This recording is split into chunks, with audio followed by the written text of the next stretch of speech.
you're coming at my house and shitting? You know what I mean? Why don't you just go do that with your fucking 14 followers?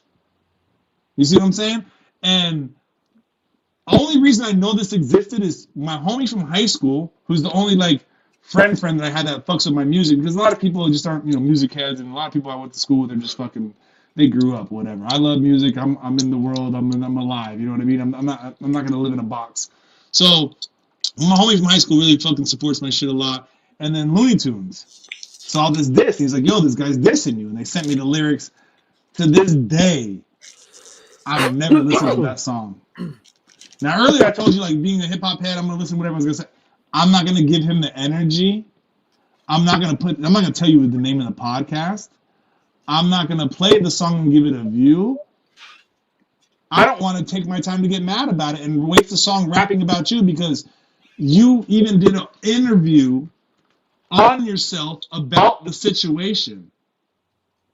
Not for nothing. Like, I'm on a podcast right now. Y'all got me on your podcast, right? I know, I reach out to y'all sometimes, but y'all got me on y'all podcast. This dude shot a video of himself doing an interview to explain the situation. It's obviously not that important, is what I'm getting at, if you have to do it yourself, right? Am I wrong? Okay, thank you. I see by your reaction, I know I'm right. So, and the video had like 18 views or something to this day. And, like, why just give you my cents and time? Because if I say your name, if I say right now, you're going to go look him up and you're going to go give him more views. Not because of you don't support me, but because we all like drama. That's what I was saying earlier. I'm going to go check out the G Muskie shit when there's a diss. I'm going to go check out both sides when there's a diss. On him, it's personal, so, and not for nothing, I'm trying to figure out to fight this. He actually is illegally using my image, right? It's infringement on my copyright. I've looked all this stuff. I'm not talking like I'm a fucking closet lawyer. He actually took the song on the day, I think the song was already out, but on the day I was dropping fucking Green Crack, the last song with 2 bongs, he tagged me in his song for that day, and now that song came up that day that the song Green Crack came out. And it said his name featuring WIL E HAZE. So I've been trying to reach out to his distribution company, and that's like fucking shooting a BB gun at a fucking elephant, dude. My next thing is I might take the $1,500 and lawyer the fuck up, and just to because if you look it up, I'm not gonna say the name, but there's other features out there that I do. But like, if you look it up, it comes up under the feature shit. You know what I mean? It's like, bro, you want to sit here and shit on me, bro? Like, this is the same kid that's like, oh, I'm gonna show up to the gathering and fucking box you. First off, I'm not gonna fight at the gathering. I'm there for business, bro, and I'm there for family. I'm there for family first and foremost. But I'm there doing business. I'm not gonna. I have too much money invested to fucking risk shit once I get out there. You know what I mean? I don't got time to play games like that. I'm a grown-ass motherfucking man. You got a problem with me? You know what I mean? You rather come see me out here, not where you know you can find me. You don't come shit in my business. You come find me in the street if you want to handle street shit, or you see me in a fucking court of law. You know what I mean? I honestly don't think I really take it to court of law, but like, I just want to get the fucking my name taken off of his track, bro. Like hey. And I'll say this, in a sense of war, touche. Smart move, bro. Smart move, touche. You know what I mean? But, yeah, I'm not about it. But it's hip-hop. What are you going to do? We all got egos, hoes. Shout out Crawdad. Oh, for sure, dog. Shout out Crawdad. Crawdad's in this motherfucker. Crawdad, I was just talking about you in this motherfucker, man. Yep. Shit, what's your longest podcast ever? I think we're pushing the limit here. I think it's 6. Holy shit! On this channel, right? Damn. Didn't we do a 6-hour episode one night? Y'all should do like one of those 24-hour joints one day and just have like an artist on like for 45 minutes every hour or something like that, and have 24 different artists on. That would be kind of a cool way to like try to draw a little attention. I mean, you're not gonna have 100 people in the room the whole night, but throughout the night you'll get what I mean. That'd be pretty dope. On the first shit, the one I think you were part of Gathering Roulette, right? Over on Underground Pulse. Yep. Yeah. Yeah, that one, that was like a 16-hour day, bro. Damn. It was crazy. I've always wanted. What's funny is the dude I was just talking about. I'm gonna go out and smoke one. The dude I was just talking about, we had this podcast set up where like, we had the things pop up. We had again, I'm from the film world. I'm gonna, we had things popping up. We had segments. We had different from your podcast. Like you're obviously just interviewing artists. We weren't interviewing artists. We were going to be like, more so like going over like what's new in hip hop. Maybe like a little freestyle session. Maybe have somebody on for like a 10 minutes or something. It was more like that or whatever. And yeah, I'm kind of sad to say it never came out because I'm very like if I do something, I'm gonna put it out to the T. But I respect what y'all do, and I honestly don't think I would have kept up with it. I don't think I could do this on a consistent basis. I'm not saying y'all aren't artists. The artist I am, I don't put out music on a consistent basis. You get music, pause when it comes out of me, when it bleeds out of me, and when it's ready. And until then, I got it's not fully recorded, but it's all written. LL Cool Haze project, done for the most part. Fail Gang, we're still adding some new songs, but that's been written and most of it's recorded. If it's not recorded, there's like a reference recording done. You know what I mean? Another whole at least. Oh, there's what I call the Throwbacks album, or it's an EP. That's same thing. There's another one that I can make at least one or two more whole albums out of, just sitting on a hard drive. Some of these songs might be like 10 years old, bro, but you're never gonna know because when you make timeless music, you know what I mean. Oh, earlier y'all played Chucky Chuck too. By the way, shout out Chucky Chuck.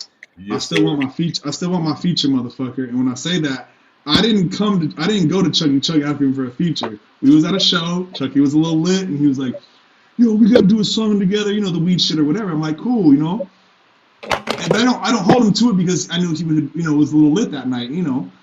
I see him at the next show, and he brings it back up. What's up with the feature? So I send him a song, and then he never gave me my feature.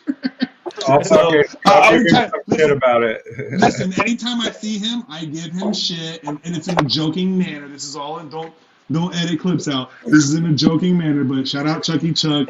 We still need to get that. Tell him, Willie, just say this, Willie Haze still wants his feature. You said you'd give him or some shit. Say it like that. So we're like, yeah. Because that motherfucker came to me, you know what I mean? And out of much respect, bro, the level and the music that he's on, and the people he's associated with, obviously he has a bigger, reach in a sense, I would say, than I have. And I'm honest about my shit, but like when he came to me and said that, I was kind of gassed, you know what I mean? But I know it's all good with him. I've seen him many times and taken I saw him at J-Day last year or whatever, and we talked about it and made the joke again or whatever. But yeah, we're gonna get it. Pause. We'll get something off one day.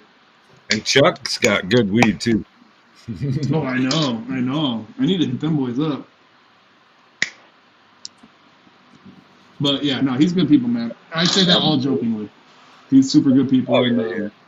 He loves the Juggalos, dude. He's fucking down as a motherfucker for the fucking Juggalo culture. He is a Juggalo, bro. He needs his own fucking set at the gathering. Chucky Chuck set, 2025. That'd be nice.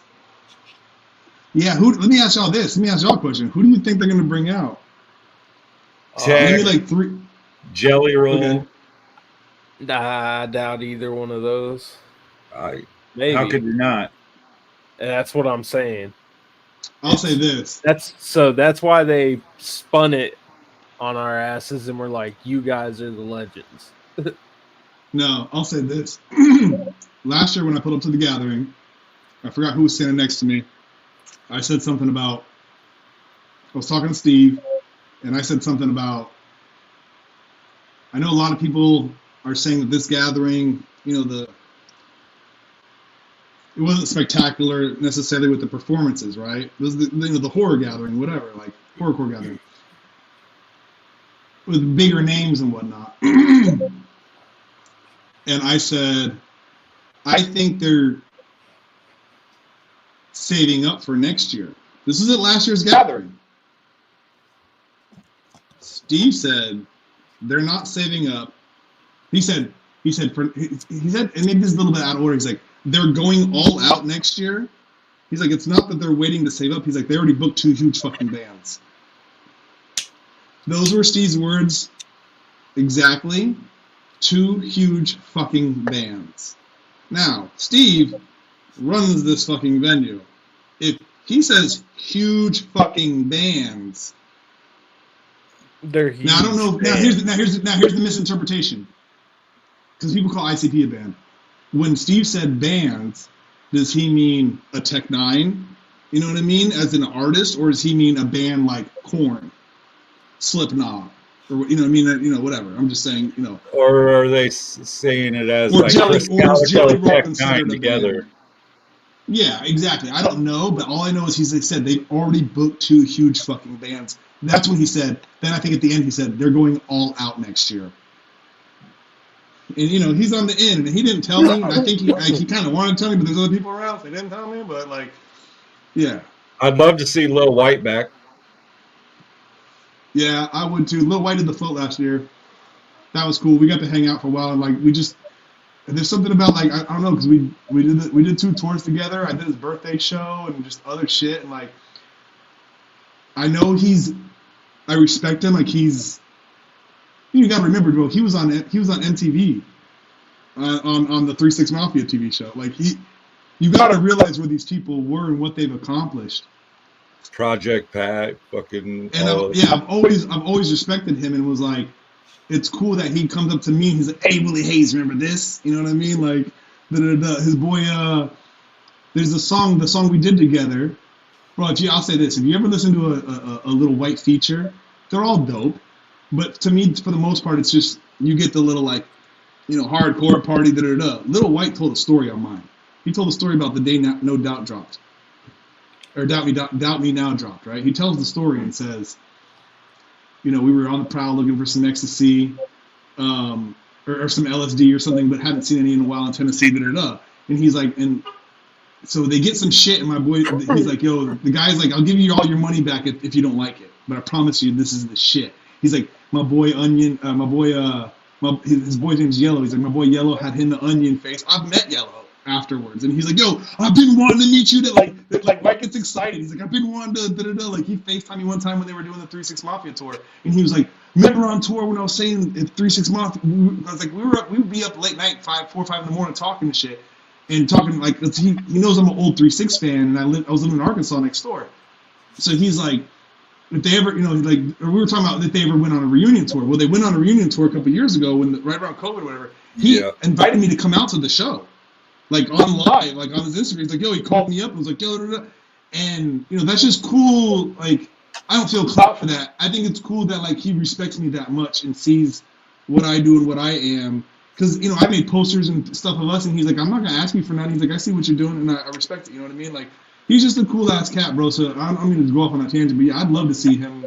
I'd love to see him touch the gathering stage, or you know, whoever they can pull out of 3-6. I don't know if Juicy, you know, Juicy's. Everybody would be dope probably likes Juicy. Juicy. It would be I mean, not for nothing. I mean, when I did the Bone show I was telling you about earlier. The Coops, it was 3-6 was just that showed up was Coops and Paul. I met Gangsta Boo at a bar with Jackie Chain, I'm sorry, in L.A. She was hitting on my baby mama. But you know, God rest her soul. Koopstanik is gone. I met him. He was trying to score off of me in Miami. I'm like, I don't, but my people, you know what I mean, like type shit. But you know, you only got Crunchy, Paul, LeChat. If you want to go deeper, you have I think there's another. There might be one other girl I'm thinking. I know it's LeChat and Boo, White, and Juicy, and I don't think Crunchy fucks with any of them for some reason or whatever on, you know, interviews or whatever. Yeah. But they would be dope. All right, yeah. So let me ask my question to y'all again. Give me 2 artists besides whoever you've named already, each of y'all, that y'all would love to see. And you can't say like Twisted and Lotus because it's not gonna happen. I'm sorry. One that I could see happening, either I'll give you 2 artists I could see, one of them at least probably a thought is Boondocks or Blaze. Okay, you think that they would come? Okay. But I would be. I want to say Axe. Axe. Let's say big. Let's Yeah. go like big meat. Let's go that now. Yeah, that's For I wanna sure, say like Axe Zool, for sure. I would lean towards Zool. And then I don't know, man. Maybe Bobby. You know, maybe old Bobby will come back. You know, fucking Mars. Who knows? I figured they would have done that last year though.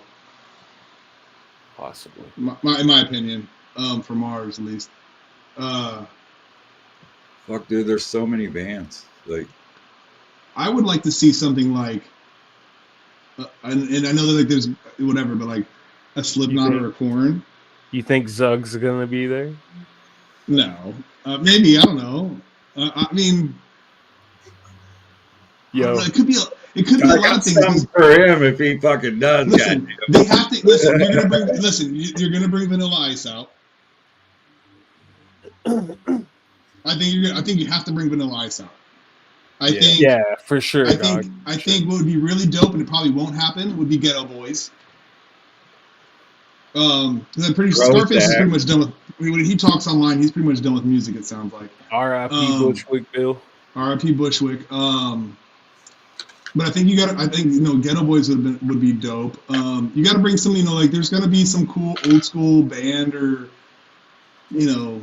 something classic like that. Like remember when they brought out like Moore's Day in the Time, the 20th or whatever? That was fucking awesome. See, I didn't get to see Nonfiction the last night, but that was in the big fire. But dude, Moore's Day in the motherfucking time, dog. That was fire. Hell yeah. I don't know, like they gotta bring something classic in, like a Kid and Play or a Rakim. I'm sure Ice Cube. Yeah, that's. I think you could bring out an Ice Cube, and he's been doing music and shows lately, so I don't see that out of his realm. I don't know. Yeah, there are a lot of just. The Game never performed there, so he would be a legend. But that would have been cool. I remember that year was like pay-per-view or something like that. I think I was watching it online or something like that. But yeah, I know a lot of people will hate this, but I would love to see Limp Bizkit there. I would too. I don't think that'd be fresh as fuck, dude. I think you'd have to put the cage up for them, like the old punk shows, but that would be fresh as fuck. If they do bring Limp Bizkit out, they have to fucking have Shaggy come out and fucking drop kick Fred. Yeah, right. No, Fred drop kick Shaggy.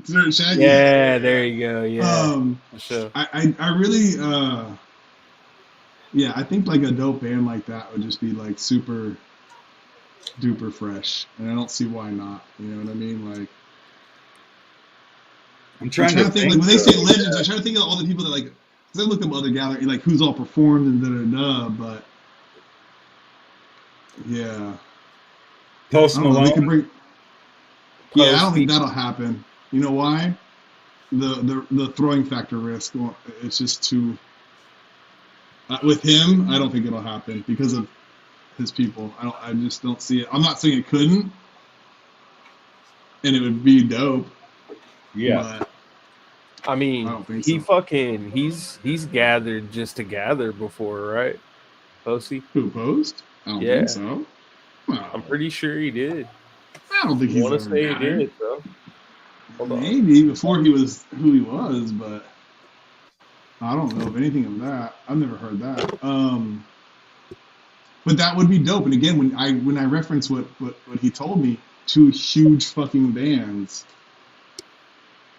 2 huge acts, whatever, however you want to. I don't know what he's talking about. I'm just like, fuck, dude. Would you consider Prozac? Kiss? Are you gonna bring out Kiss? They got. You know what I mean? No, I mean, I would consider that, yeah. But as far as the creme de la creme of what should be there, like they're dropping. Necro. That would be fresh. I performed with Necro. I did a show with Necro was there, and I performed. I was not gonna perform with him, but I met him out and talked to him afterwards. Super cool dude, really nice, and I would love to see him there. You know what I mean? Prof would be cool to see back. Waka would be cool to see back, just because those were like great stage performances. Yeah, Prof's What was dope. that band? What was that band that they did in this moment or whatever? They were fucking amazing. The next thing I would compare to that I ever saw there band wise would be Kim Dracula. I think Kim Dracula was fucking pretty dope. Hell yeah. It kind of got old a little after a while to me, but yeah. I don't see Babies? who. Butcher Babies? I don't know who that is. Maybe I do, but I don't think so.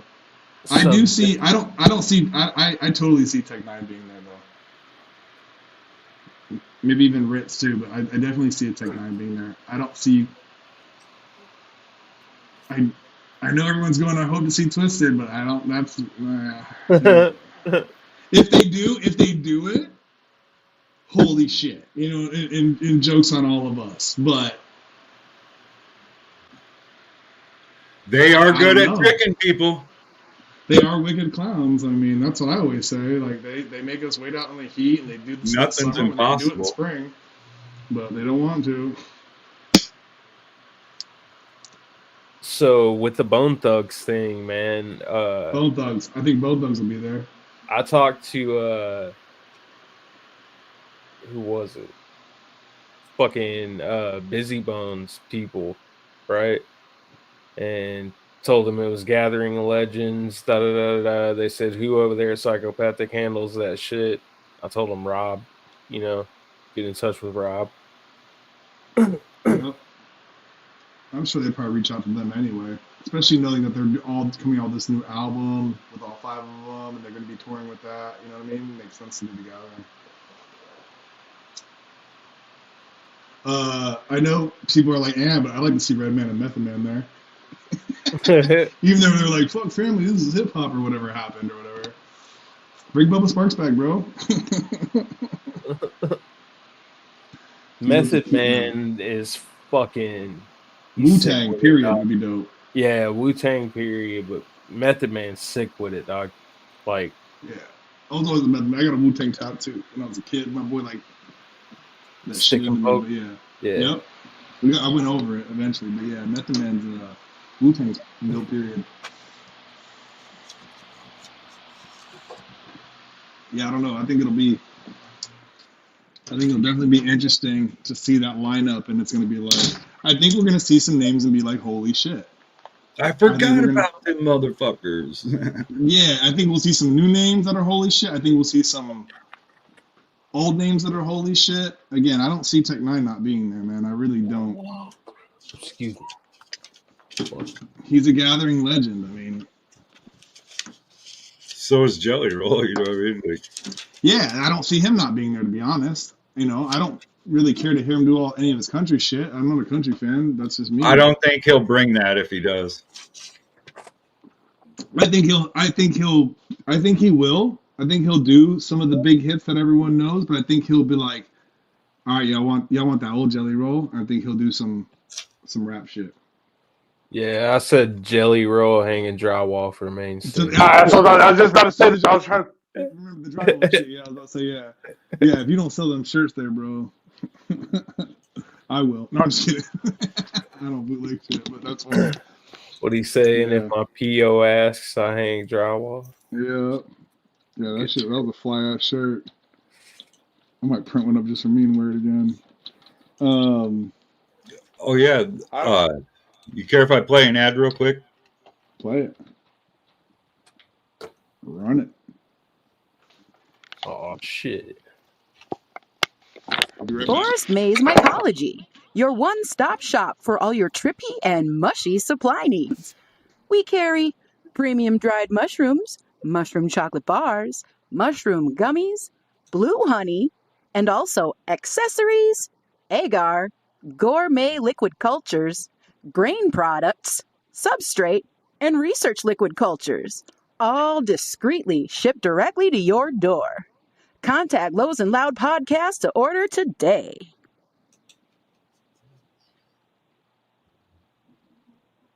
That's what I'm talking about right there.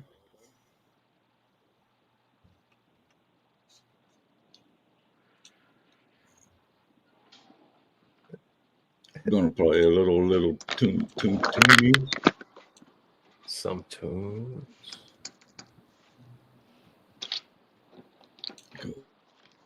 Here.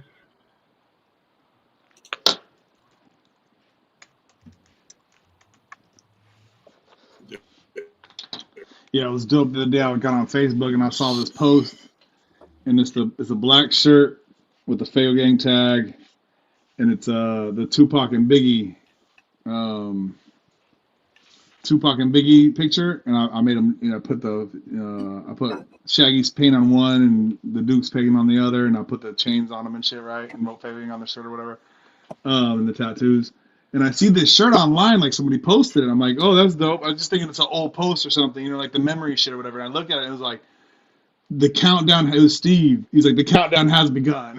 And that's what he fucking posted this shit with the hog. I was like, hell yeah, man. Like I said earlier, bro, that's a cool motherfucker. I remember like talking to him when I first had met him. I was like the second juggalo there that gathering, and I was first for Ballers. I was the second juggalo there.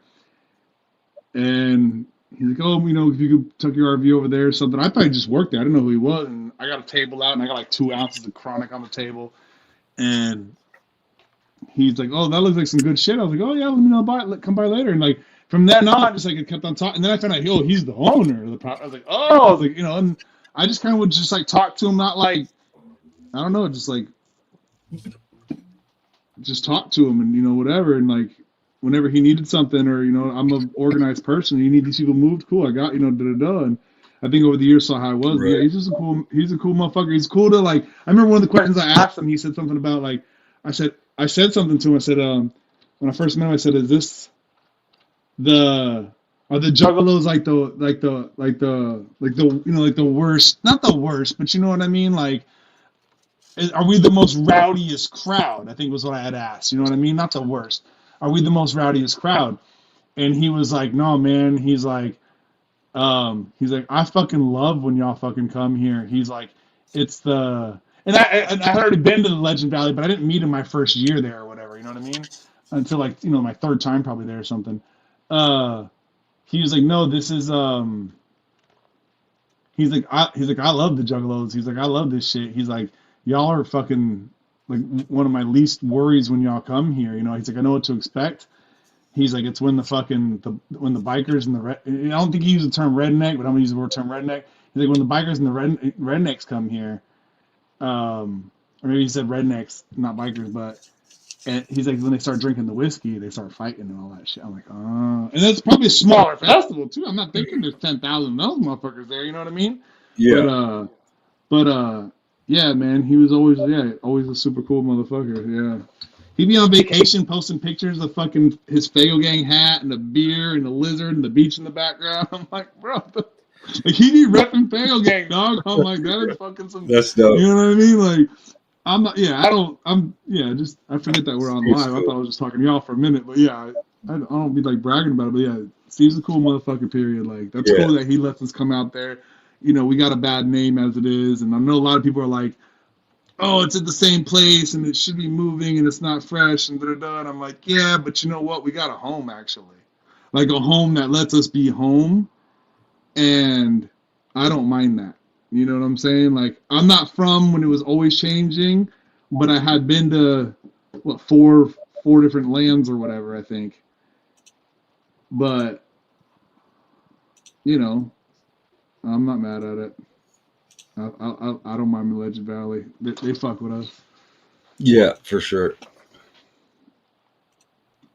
You ever heard of 8-6 family? Probably heard of Bones, haven't you? I know Bones. Sesh Bones? Yeah. That Bone? Yeah, I was bumping his shit when he first came out. Was doing that like that 90s gangster style rap shit. That's what I really liked on his shit. Yeah. Sound like old Eazy-E shit.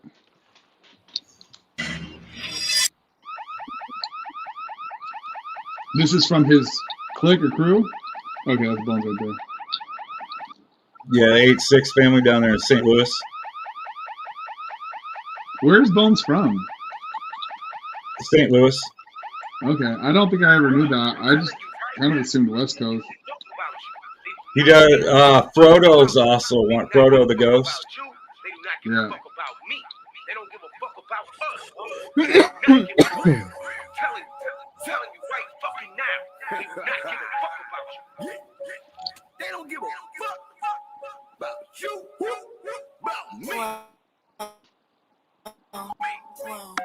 All I wanna say is they don't give a fuck about us. All I wanna say is they don't give a fuck about us. All I wanna say is they don't You give know a that they don't give a fuck about us. Can they hear us right now? Or just us? All I wanna say is they don't We're give a still fuck. on. But they don't give a fuck about us. That's I pot don't shit. put no trust in the government or the lies they sell, trying to cover shit, trying to keep us down as the world goes round. But they really don't know who they fucking with. We some St. Louis savages, and we really don't care what your status is. Keep the middle finger up, antagonists, cashing Shout in out every to the time in the motherfucking average, Lou. above average. Haters out here looking mad as shit, cause I get mad though like a capitalist. I was built for this, killed for this, from the dirt still in this killing shit. Hey, damn, I am not running in place. Hey, daily I'm raising the stakes. Hey, I cannot make no mistakes. I look working for minimum wage. I really did what I had to. Life has been harder than bamboo. All of my people are bad news. Rocking these jewels and these tattoos. Stuck in the streets like a statue. Run up on me and I'll blast you. Known to be nuts like a cashew. Give my respect, man, it's past due. Hey, I was born to win. Yeah, I'm out here working. Grew up in the struggle, made your boy a different person. Keep my pistol on my person like I'm in the service. Street serving, I ain't perfect, but I serve my purpose. All I wanna say is they don't give a fuck about us. All I wanna say is they don't give a fuck about us. All I wanna say is they don't give a fuck. Yeah, he had the stuck in the streets like a statue. That shit was hard. They don't give a fuck. And the last line he said was hard. She don't give a fuck, he don't give a fuck, they don't give a fuck, so I guess I'm fucked. All I got is 8'6", I ain't going back to that basement. I'm sorry, Miss Jackson, but this shit here is my passion. So if you want it, come get it, girl, I'm all about action. You see me moving and grooving, I swear this here is a movement. I bust my ass for my money, cause no one gon' do it for me. I'm working hard for my brothers. I got banned by the dozens, this for my bloodies and cousins. I kick out shots and show love, and we from that Goldwater Creek. I'm on that slow water creep. I hear them sirens in the streets when I'm in bed trying to sleep. Cause we got killers and cops. Mama, this violence don't stop. I'm from them St. Louis blocks. You should believe me, it's hot. Your life could change with the quickness. We got dope fiends and sickness. If you don't wanna be touched, you better go about your business. Cause anybody could get it, mine. They don't discriminate. So when it's time to put in work, homie, just don't be late. All I wanna say is they don't give a fuck about us. They don't give a fuck about us. They don't give a They fuck don't really about give a fuck about us. All I wanna say is they don't give a They fuck. don't give a fuck about us. All I wanna say is they don't give a fuck. They don't. I never gave a fuck about my problems or my late bills, but every time I cop a pack, everybody wanna chill for real. I never saw you around with my license gone, 2 DUIs, and I'm still wide, smoking strong. I don't fucking trust no one. Similar to me being drunk with fucking 4 guns. Watch out, had people do me wrong over fucking nonsense. When I see them face to face, yeah, they acting straight, bitch. Where the fuck you raised at? Tell me where you get it from. My pops raised me to be a man. You bitch by the tons, my kids and my baby mama be my motivation. I'm just doing me while I'm shitting on them haters. Fuck that. They act like I'm just shooting when I'm talking, but I put that on my kids. Try to rob me and you dropping in your coffin. Cole's a bitch cause they don't wanna see it. Now I'm lighting up the sets. Try to temper down my demons pieces. All I wanna say is they don't give a fuck about us. All I wanna say is they don't give a fuck about us. All I wanna say is they don't give a Who's he fuck. shooting at? All I wanna say is they don't give a fuck.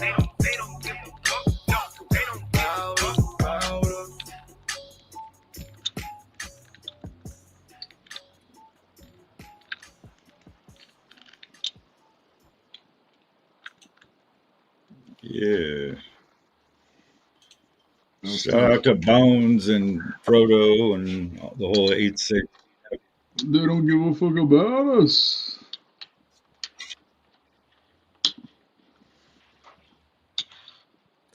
I gotta go put my kids to bed, dog.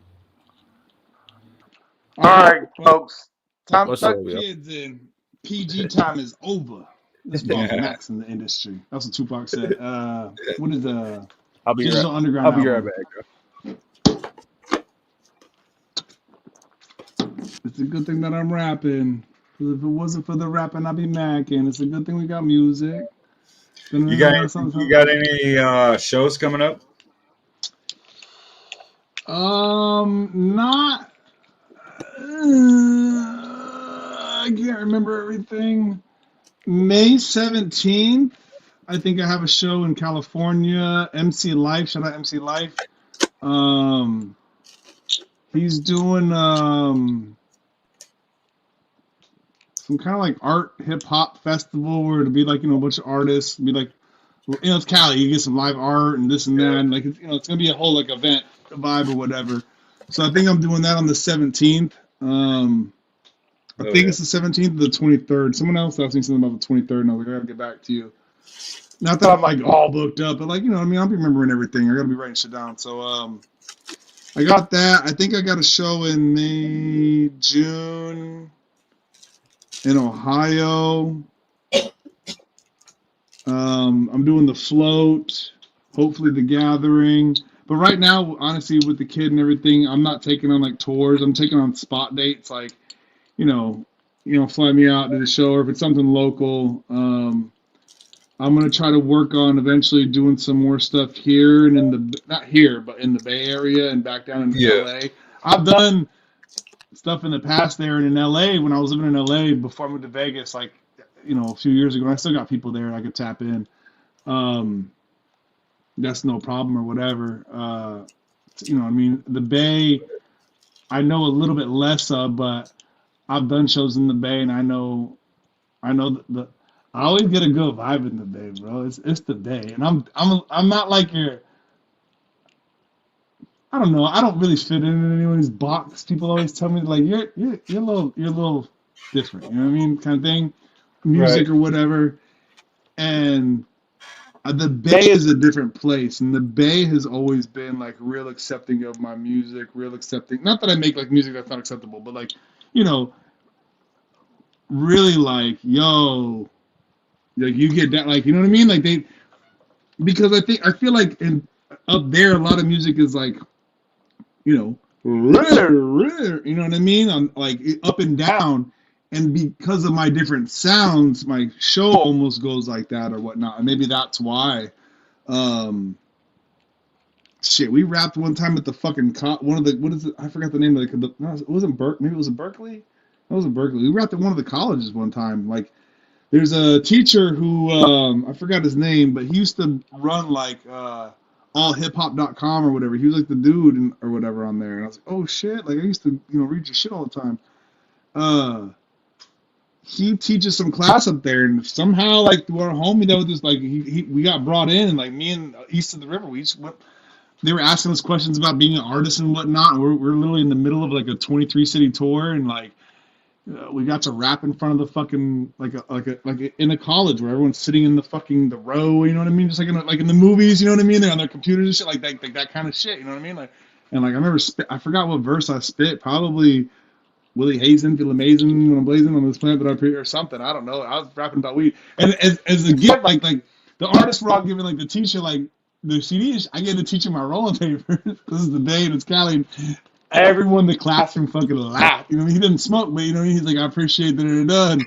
The classroom got a roar out of that shit, bro. They're all college kids, you know what I mean? But like that's a weird memory. I don't really ever think of a lot that like I performed at that. We weren't like on. I mean, we were just doing a cappella. When I say I performed, we weren't on like we were down by the podium on the stage with the like that, but like we weren't doing a set or anything. We just like did like an a cappella of one of our songs or something like that. And I don't know. That's just a cool little weird different thing. But yeah, I always I need to link up in some things in there. But show wise, just taking some spot dates right now. I don't want to lock in any tours. I know there's some juggalos in Hawaii. And not only that, just rap fans, but I am trying to find, I can't remember their name, the homie's name, but I am trying to link up a show when I go to Hawaii. I'm taking my daughter to Hawaii this summer. Me, my dad, and my daughter are gonna go there. That would be dope to have a show over there. And I'm thinking, look, I'm there for 10 days, you know, and not for nothing, but for one night, my old man could watch my, you know what I mean? And like, I go pull off a show or whatever. I know some I don't know, but I used to, you know, as a kid, I used to live there. I lived there until like the 3rd grade, and then I came over to the mainland. But I don't know those people necessarily, and the ones that I do don't live there. I do know one that maybe lives there.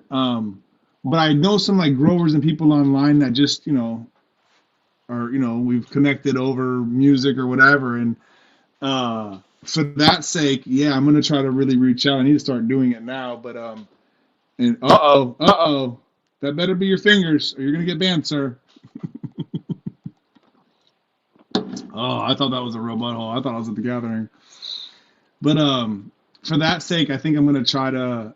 I mean, if I'm there 10 days, why not pull off a show on a weekend while I'm in Hawaii and fuck Hawaii? You know, I'm not Hawaiian, but I'm considered a local because I was born there. You know, I'm not a haole, and Hawaiians love weed, bro. You know what I mean? I'm a weed rapper. Let's go. And they got good weed over there. Yeah, I'm definitely trying to pull a show in Hawaii. Oh yeah, Maui Wowie, bro. Like the fuck. Where you think that shit came from? Yeah. But when I was there too, I was younger. I never smoked it. I mean, I went back one time, I think with my dad, and I was probably like 13. I'm with my dad or something in the, you know, I'm not like kicking around people or whatever. So I never smoked in Hawaii. So I'm looking forward to smoking on what I call my motherland. You know what I mean? Everyone's got their motherland. That's my motherland. But I'm looking forward to, you know, like having a not with the kid around, obviously, but, you know, having a blunt on the beach, trying to pull off a show or whatever, vibing with the, you know, the other locals, like, you know, the people or whatever. And Little White has done shows down there. Actually, you know what? I'm gonna reach out to his people and be like, yo, who do y'all know? You know what I mean? Fuck, I might bring Little White. Yeah, if I want to do a show out there, yo. Who do I get? Right? I know he knows some people. He knows some Polynesians out there that be throwing some shit. I do know this DJ that be throwing big shit too. So I mean, you know, I'm one of those people. Like I'll give the example when I first saw a tour flyer for Little White. It said booking now. Little White, Jackie Chan, and 2 other artists, right? So I hit up the email and said, are y'all looking for any opening acts? Or who do I contact about it to get on the tour? You know what I mean? Or even to pull up and do different dates, you know what I mean? Like, how do we do something like that? Ended up being, we bought a slot onto that tour. And that was the first, like, tour that we did, you know what I mean? Besides, like, you know, throwing a couple little shows, you know, on weekends together or whatever. And we went on the road. It was like 10 shows, something like that, 12 shows. 2 weeks on the road, 3 weeks, almost, you know, a little over 2 weeks on the road. And, yeah, I did that, what I call reverse engineering. I saw the flyer and they were booking. Okay, well, then someone from this knows somebody. You know what I mean? And then on the next time, I had already knew White and his information, so I had to go through his not manager, but whatever, booking agent at the time. And I booked White out for the next tour. And then I charged, and I brought in the bread. You know what I mean? And I made a lot more than what I ever went up paid to go on that first tour. I think we paid $2,000 to go on the first tour, and that was with the 2 of us. We got to sleep in the bus. If there was hotel rooms available, we sleep in the hotel rooms. You know, we didn't have to pay no gas or nothing like that. You know, and so $1,000 a pop for 10 shows. That's $100 a show on the road. I made that back in merch. Yeah. More or less, the next year when we took him out and I ran a tour. You know, now I'm charging for the shows and I'm charging the buy on, and you know, you got to reverse engineer shit. That, you know, that's a lot of artists like, I don't know how to do that. Well, think constructively of how somebody else probably did something at some time. You know what I mean? I don't know how to make a pizza. Well, and there's no internet. Do you think maybe you should go to a pizza parlor? Like that kind of meant, you know what I'm saying? Like that kind of, I see a lot of artists that lack that mentality of invest in yourself a little bit. Yeah, and how do I figure this out myself? Okay, well, how do I figure this out? I remember back in the day, there was no internet, and you had to learn something. You had to go get the fucking encyclopedia, goddammit, and that shit sucked. You know what I mean? This is easy, and you're saying you don't know how to do it? You know what I mean? Like, that bothers me about a lot of the younger artists and shit. And quit pushing quantity over quality. I don't. And if you go look at my track record, I mean, you see the times that things have dropped. I can't. Some people are good at it. I'm not gonna take that away. And for some people it works. I won't give you the soul. I want to give you the soul in it. You go listen to fucking Lord of the Flies, bro. That's my soul on that album. If you go listen to Last Night in Tokyo, that's my soul on that album. Listen to what it is. And it's weird in comparison, and I don't do this, but Last Night in Tokyo, it's technically, with vocals, there's 4 songs, right? It's like 5 on the thing or whatever. There's 4 songs. 2 of the songs are like more emotional songs on Last Night in Tokyo. Ceilings and Strange City. The Detour is the weed song, and then I have the energy song.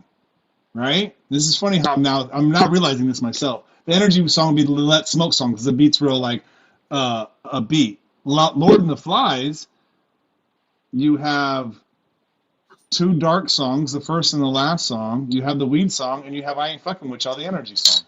Yeah. You know what I mean? I don't know. I gotta piss real quick. I'll be right back. You don't have to do it real quick. You can just like piss at a normal pace. Don't like hurt your bladder. People always be like, yo, I gotta hop in the shower. Like, be careful. Oh shit. Damn! Check this out. He was gonna take us to the pisser with him. He's like, I'll show you a long piss. Hell yeah. Oh. Yes, so I think this is the longest podcast I've ever done. I'm just sitting here talking shit, drinking beers at this point. Yeah. What's the you're on stage, right? You're on stage. You look out. You look out and you just see the most outlandish shit. What is that? What's the most outlandish shit you've ever looked off a stage and seen happening out in real life?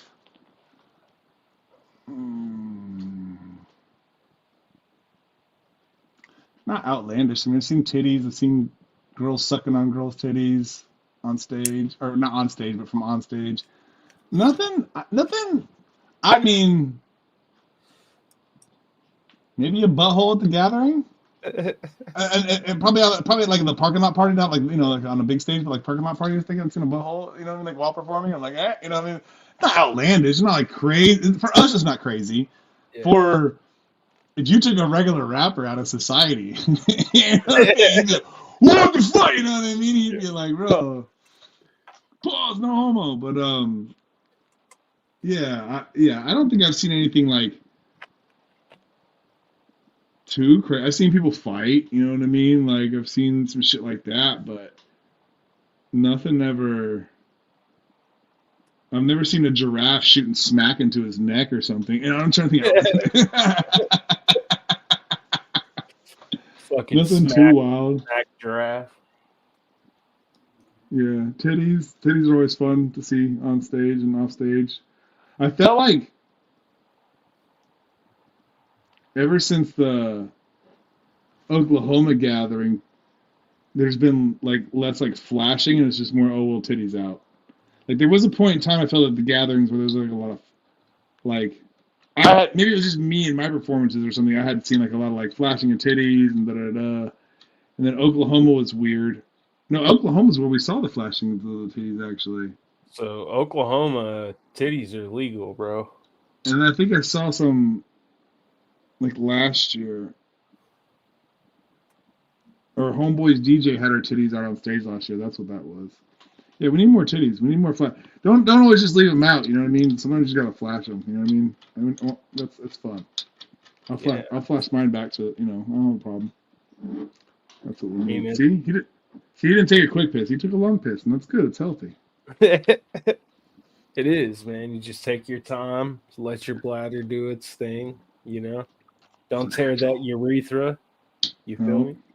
Yeah. No, I don't feel you. I don't want to feel you, but Urethra? I understand you. Urethra. We found it. Swill, jump in, buddy. Have you been on God. Swill's podcast yet? Yeah, Swill's awesome. Jump on. Fuck jump in. Jump on the Swill.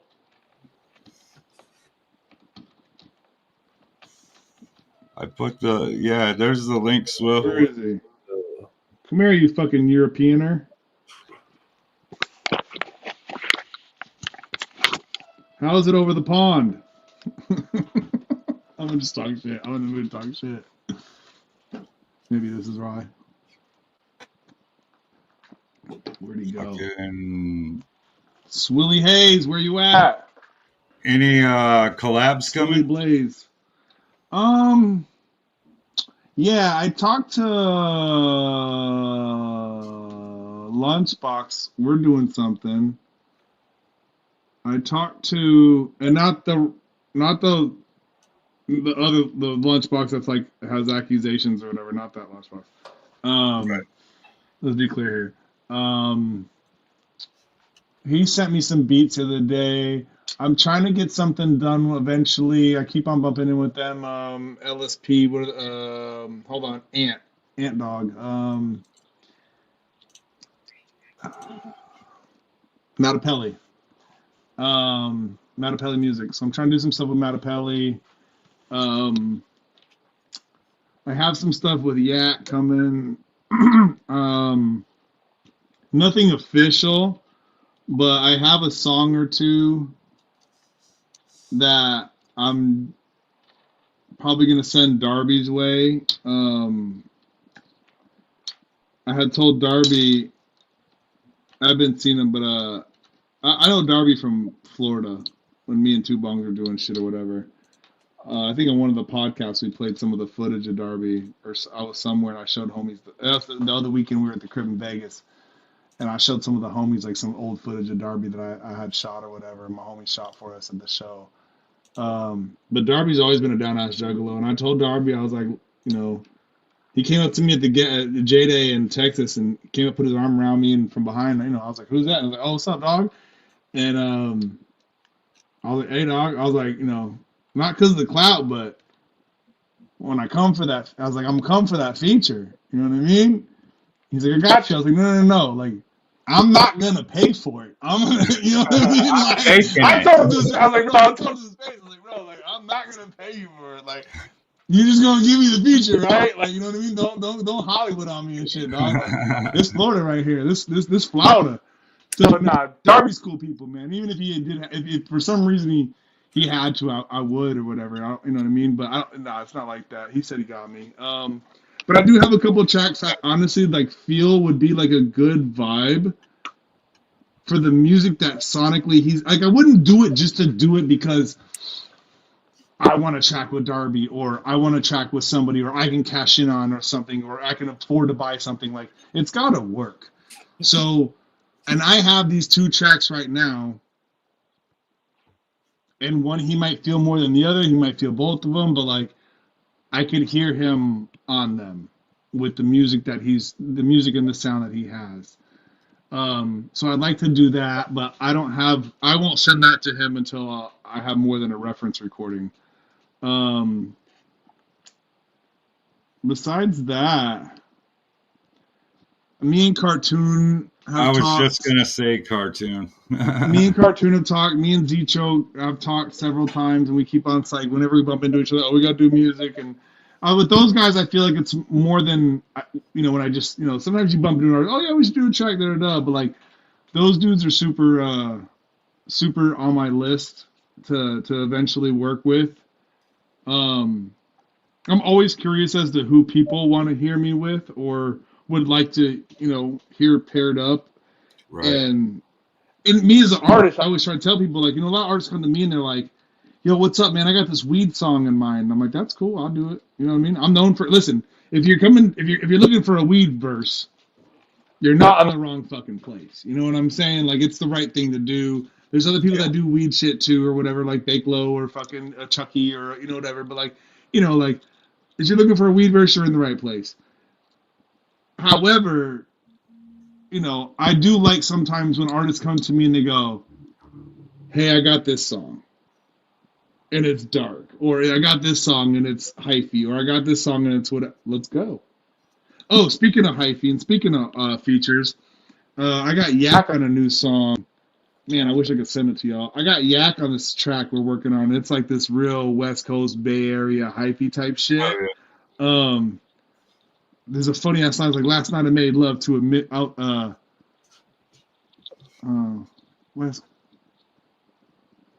Something about West Coast we on some dumb shit. Last night I made love to a midget. I ain't gonna lie, probably call her next week. I'll admit it. You know what I mean? Like it was just like some like type shit. You know what I mean? Like the beat is just like that, bro. So we're working on that, me and Yak, and I'm trying to find an artist to work with that's. I don't mind if it's someone from our crowd, but you got to be able to run that lane. You know what I mean? You got to be able to, like me and Yak. Yak's on the West. He knows what's up. I've the first place I ever came from the island was here. So, the West has always been like a second home or a home to me, and I'm here now. I'm in the PNW, dog. Ah, that's what's up. See, yeah, that's the same shit, bro. Like, Sir Mix-a-Lot's from like the fucking Washington or something like that, right?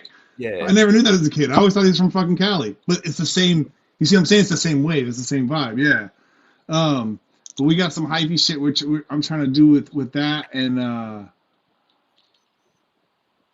you talking about Yak from Northwest Weirdos? Nah, Lil Yak. Oh, my bad, dog. Lil Yak, Wacko's, he be producing for Wacko, or be engineering for Wacko, but Wacko's, I don't call him Wacko's a homie, he's my homie, but he be running with Wacko. If you know the story about Wacko getting shot up, Yak's the one who got shot up with, CJ. If you know him as CJ, you might know him as CJ. Yeah, we on that shit, and I don't know, I'm always down to work with whatever and whoever. Someone hit me the other day and like, yo, what do you charge? And I was like, bro, like, I'm not trying to give me 200, you know what I mean, or whatever. And I've done that, and I've been, you know what I mean. And at times I've had to, or just not had to, but sometimes some people you gotta charge. You know what I mean? A lot of people, I'm usually like, bro, let me hear it. If I fuck with it, I want to split. And I want to hear the final. I want approval of the final mix before it goes out. Not necessarily like the mix of the song and everything. Like if something's trashy, I'm not a yes man. I'm gonna tell you like, bro, you need to fix this. But I just want to hear my verse mixed approval. You know what I mean? Like I don't want to. You fucked up and you got my ad lib off or something like. That's what I mean. You know what I mean? That's usually like what I try to do nowadays. And I'm not gonna get a lot off of the split. I get that. But what the split does is encourage me to promote your song. If you're an artist and you do, let's say like not so, let's say we do a track, right? And it's your song. Hey dog, the song just came out. Can you post it? Okay, yeah, here's the song with me and not so. I don't have any initiative after that. Because I didn't charge you, or we didn't work something out. Now, you really want something out of it, yeah. If you really want to be serious about business, always come to somebody with with money. You know what I mean? Like I don't. You're gonna park me in the wrong spot at the gather. You're gonna park me in the wrong spot at the gathering. I'm gonna flash 40 at you and get me where I need to. You know what I mean? You got money moves shit. What up, Swill? But what I'm saying real quick, and then we'll say hi to Swill. Like I run this shit. But like if you come to me and you're like, yo, let's do this song or whatever, I'm gonna have a little bit more initiative of you giving me the split on the song, and I know that like at least my numbers are going up somewhere, and it gives me a couple pennies here or there. Then, not for nothing, me doing a song for somebody, and it could be the greatest song in the world. And let's say you quit rapping next year. I'm not gonna quit rapping next year.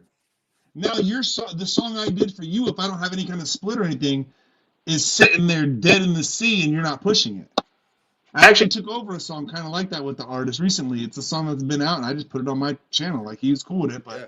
I put it out on my shit. But It a gives me lot of it gives me motivation that with- initiative. Yeah, with doing tracks with people or doing anything, you know, because it's a give take type thing, you know, like Yeah. somebody that's not putting up any numbers or doing anything, and they're gonna come and say, "Oh, I want to get you on the track," you know, you're gonna be like, "Well, you got, like you said, you got to motivate me somehow." But Yeah, if, that's why I said, like, fuck one of these when people- I want 500. No, like, put me on a split, Yeah. work with me. You know, not for Right, nothing. right, If you want to because- cash me out. That's always nice. You know what I mean? You're gonna. Right, I'm gonna right. give you A the lot best of person people no don't matter have what. it like that. Yeah, a lot of people don't have it like that though. What up, Willie Hayes? Yeah, shit, I'm doing the damn thing, man. You know, but I totally get what you mean. Where like, you know, somebody that's up and coming, where you know, like, okay, they're hot. You're gonna get your music. You're gonna get your sound out there to a broader audience. You're more Right. likely to be like, you know, hell yeah, let me help you out. You know, more motivated to do it and that. But you're right. Money makes the world go round when it comes down to it. Everybody really- does this art because they love it, but it's about being financially stable too, you know, getting paid to do the things you love.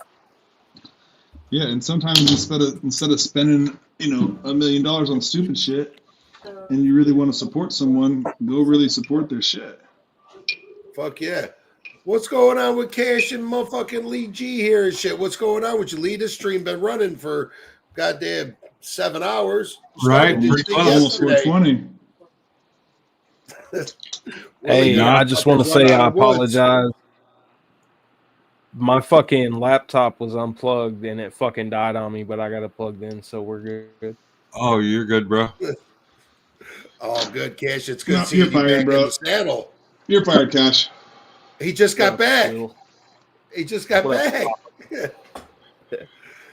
Hell yeah. I was just over there kicking. I had fucking Tier Diaz on tonight.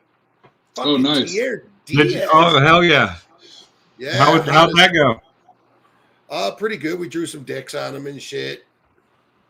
It's cool. No, he's a very motivated guy, and that's some cool shit. Like, I don't know how much of the shit you guys listen to with him or whatever. He just dropped an album called Man of Flex, and he got some killer fucking features on it. Yeah, I saw Oh, it. my God. I met him at the float last year, Okay. and I was like, you know, I was like, look, bro, I'm honest. Like, I don't know you, but the homies, like, you know, the homies like solidified, you know, like, oh, you're staking the game or whatever, however you want to word it, like, they vouch or whatever that, you know. So I had checked out a little bit of his shit or whatever, and it's actually kind of funny because I think the Nice Guy song I have came up as a tier as his name type beat or whatever, and I don't know him or anything like that, so I thought that was kind of weird. But yeah, I met him at the gathering, super cool cat or whatever, and Real laid yeah, I back saw guy, the real laid feature back list guy. on there. That was pretty fucking, yeah. He's got some pretty big feature names on there.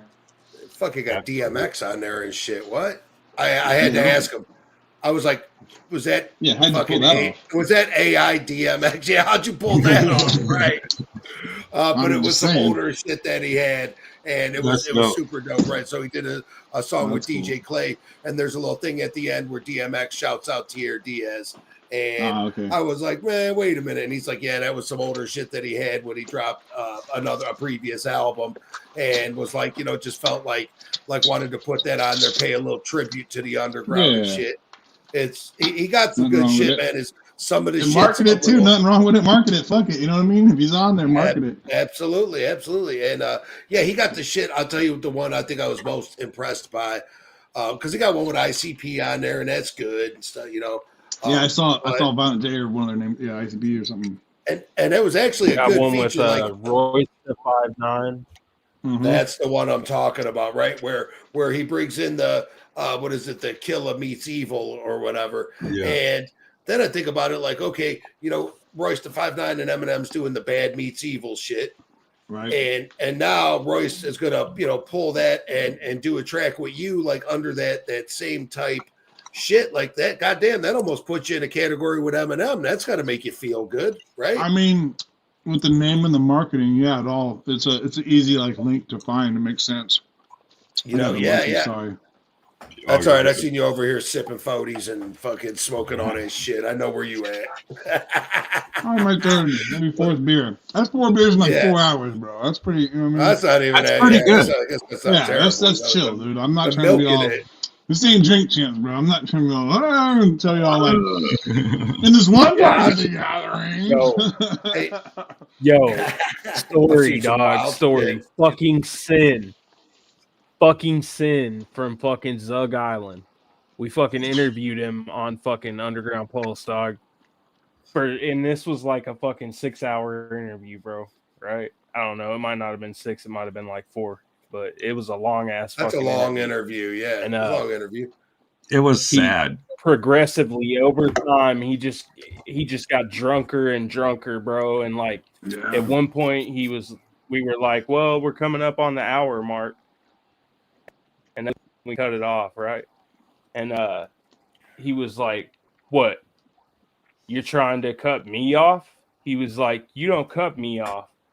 You think you're going to tell me guys when it's right over? now. I tell you when it's over. I tell you when it's over. Yeah. Hey, this shit's over, by the way. Yeah. And it got way worse than that. He was dropping M-bombs and shit, bro. Like, Oh god. Yeah, I heard about this. it was bad, dude. I learned a long time ago, like, So we had to take it down, dog. like doing shows, like, you know, We you took could it drink down, after bro. you could drink after a show. You gotta be careful the fans around when you're sipping, and just not the fans, but just like, you know, how you carry yourself. Yeah. But Political. you It's know, all I don't ever political. want to be like, here's what I don't like. And I remember being not like this, like I did this a lot or something, but like the idea of it being like, oh yeah, I'll give you a free verse and or you know, like I've seen rappers do that or whatever when they're drunk, or like, oh yeah, I'll give you this free merch because you get loose when you're drunk and you just want to be happy and like, you know what I mean? Like, nah, bro, like it's not that it's all business. I can't give out something free, but like I always give out shit free off stage, but or on stage and off stage, but. It's a way you carry yourself, and I realized early on, like by seeing other people, like I don't want to look like that to the fans, and the fans ever see me like, oh look at him, he's a, you know what I mean? Over there puking in the corner, and Well, bro, you're an artist, and you have a certain absolutely frame right. to You uphold. get sloppy drunk. You don't want to be sloppy drunk, making a Yeah. fucking ass of yourself. No. You know, we're And that's what he was not GG Or just Allen out or even here. being the loud drunk and the talkative drunk and not knowing when to shut up and being annoying in a sense, you know what I mean, or whatever it is. Yeah, like. Yeah, I feel like with a lot of that, like, you know, there's the punk culture where some of that sells. I love punk. And, you know, right. But, and that's like some of the shit, though, is just like, you know, get fucking wild and crazy. And that's what the fuck they do. And that's how they live the real rock star lifestyle. But that's not practical when you're trying to take your shit off the ground and be focused. You're trying to create a brand here. Yeah. You know what I'm saying? Like, and all the crazy shit's been done, all the drunk shit, all the punch in the face shit, like this shit's all been done, man. Dude used to fucking shit on stage and jack off with it and shit. Like, you can't fucking impress nobody with no crazy shit no more. You know? GG Allen. Yeah, fucking GG Yeah, I know what's Allen. up, bro. Yeah, exactly. I know what's up, bro. So I'm saying, like, right. Like, you know, yeah, these motherfuckers are out here doing fucking crazy shit, you know. But I you just gotta watched watch another how you documentary carry about him the other yourself. day. Yeah. Yeah, Yeah, you gotta watch how you carry yourself for sure. Like you Yeah, said, didn't he say you like can't do it because it's been done and seen before, so you're not gonna like shock anyone Yeah, necessarily. you ain't gonna out crazy anyone. And if you want, yeah. and at this point, if you're trying to do it, unless you're just completely in the mindsets of being punk about it, like you're gonna want the longevity to make the money out of it. You know what I mean? Like, right. So it's art. You're creating art. Of course, every artist. Don't light your balls financial on fire at the show stability. anymore. yeah. Don't be doing that shit. Well, I'll tell you, that's one thing where I give, you know, like I said, that Tier D has been fucking making moves, and his album is about, you know, manifesting things and getting ICP on a track, and you know, doing a song where I think he got King Gordy on there and shit too. And like I said, and the tune from ICP's hot. It's not like it's a check shit it out. song. You should play that one for us, Lee. What are you doing? You slumped over at the computer again? No, I'm rolling a joint. Okay, I thought maybe you was snorting lines off of a mouse pad or something. I thought he was just fucking touching his balls. He was like, That sounds like what he's doing over there, just sniffing his underwear. Nothing wrong with it. Sniffing my underwear. Apparently, I give out dirty underwear bandanas from their funk smell bandanas from earlier. Yeah, that was the whole conversation you missed, but yeah, you'll have that, you know. You'll have that. Hey, I see you pull out the merch game. You got bins and bins and bins and bins of merch. There's bound to be some shit that sits in the bottom of a bin and gets a funk ass smell to it. You know what I'm saying? Well, when everything goes out to the gathering, I mean, I try to keep what I can. You got to imagine like it sweats out there. You know what I mean? Like in the desert in Vegas, it doesn't sweat. So I'm in Cali, but it still doesn't sweat like it does there. But we keep everything as fresh as we can, and if everything needs to be like, not necessarily in the sense wash, because I don't like wash and dry like that because it changes the fabric. But I mean, the bandanas, I guess we wash and dry. But like if anything fucks up, we pull it. I've literally had like come back and like didn't see something was wet, and the t-shirt just was holding the back. Or when it rained the one year or whatever. It rained the 1 year. Not even when it rains, bro. Not even when it rains. Just the moisture in the air. And it can have the holes in the back, but the moisture sticks in there and sticks on the print on the shirt. And I've had shirts I've actually seen that have had mold because I didn't catch it that they were wet in the box before. And I pull them all, get rid of them. I don't resell shit like that or whatever. You know what I mean? Like I'll taking out on shit like that. That's not bro. That's a part of it or whatever. That's a part of me. I wasn't on top of it. I didn't go through every single shirt that night or whatever. You know what I mean? Fuck. But for that week. But you just gotta be on top of shit. You know what I mean? Like you gotta take care of shit. You gotta always fucking. I don't know. That's why people like Tier, like that, like Tier sticks out, like other artists stick out because like you don't get there by just like going, oh, I'm gonna throw out a bunch of raps and da. By the way, earlier y'all talking about features. I do gotta mention this. Me and Will Gates got some shits that we're in the works in right now. We'll recognize Will, so. All right. That's also something you can ask about features. All right. Yeah. Like I'm trying to get the like the old like gold, blue, and silver chrome or whatever WWF logo. I want to get like that, but like a W and a R in there, or WR, like something to read like the old WWF logo, and we'll recognize Will or something like that. That's good shit.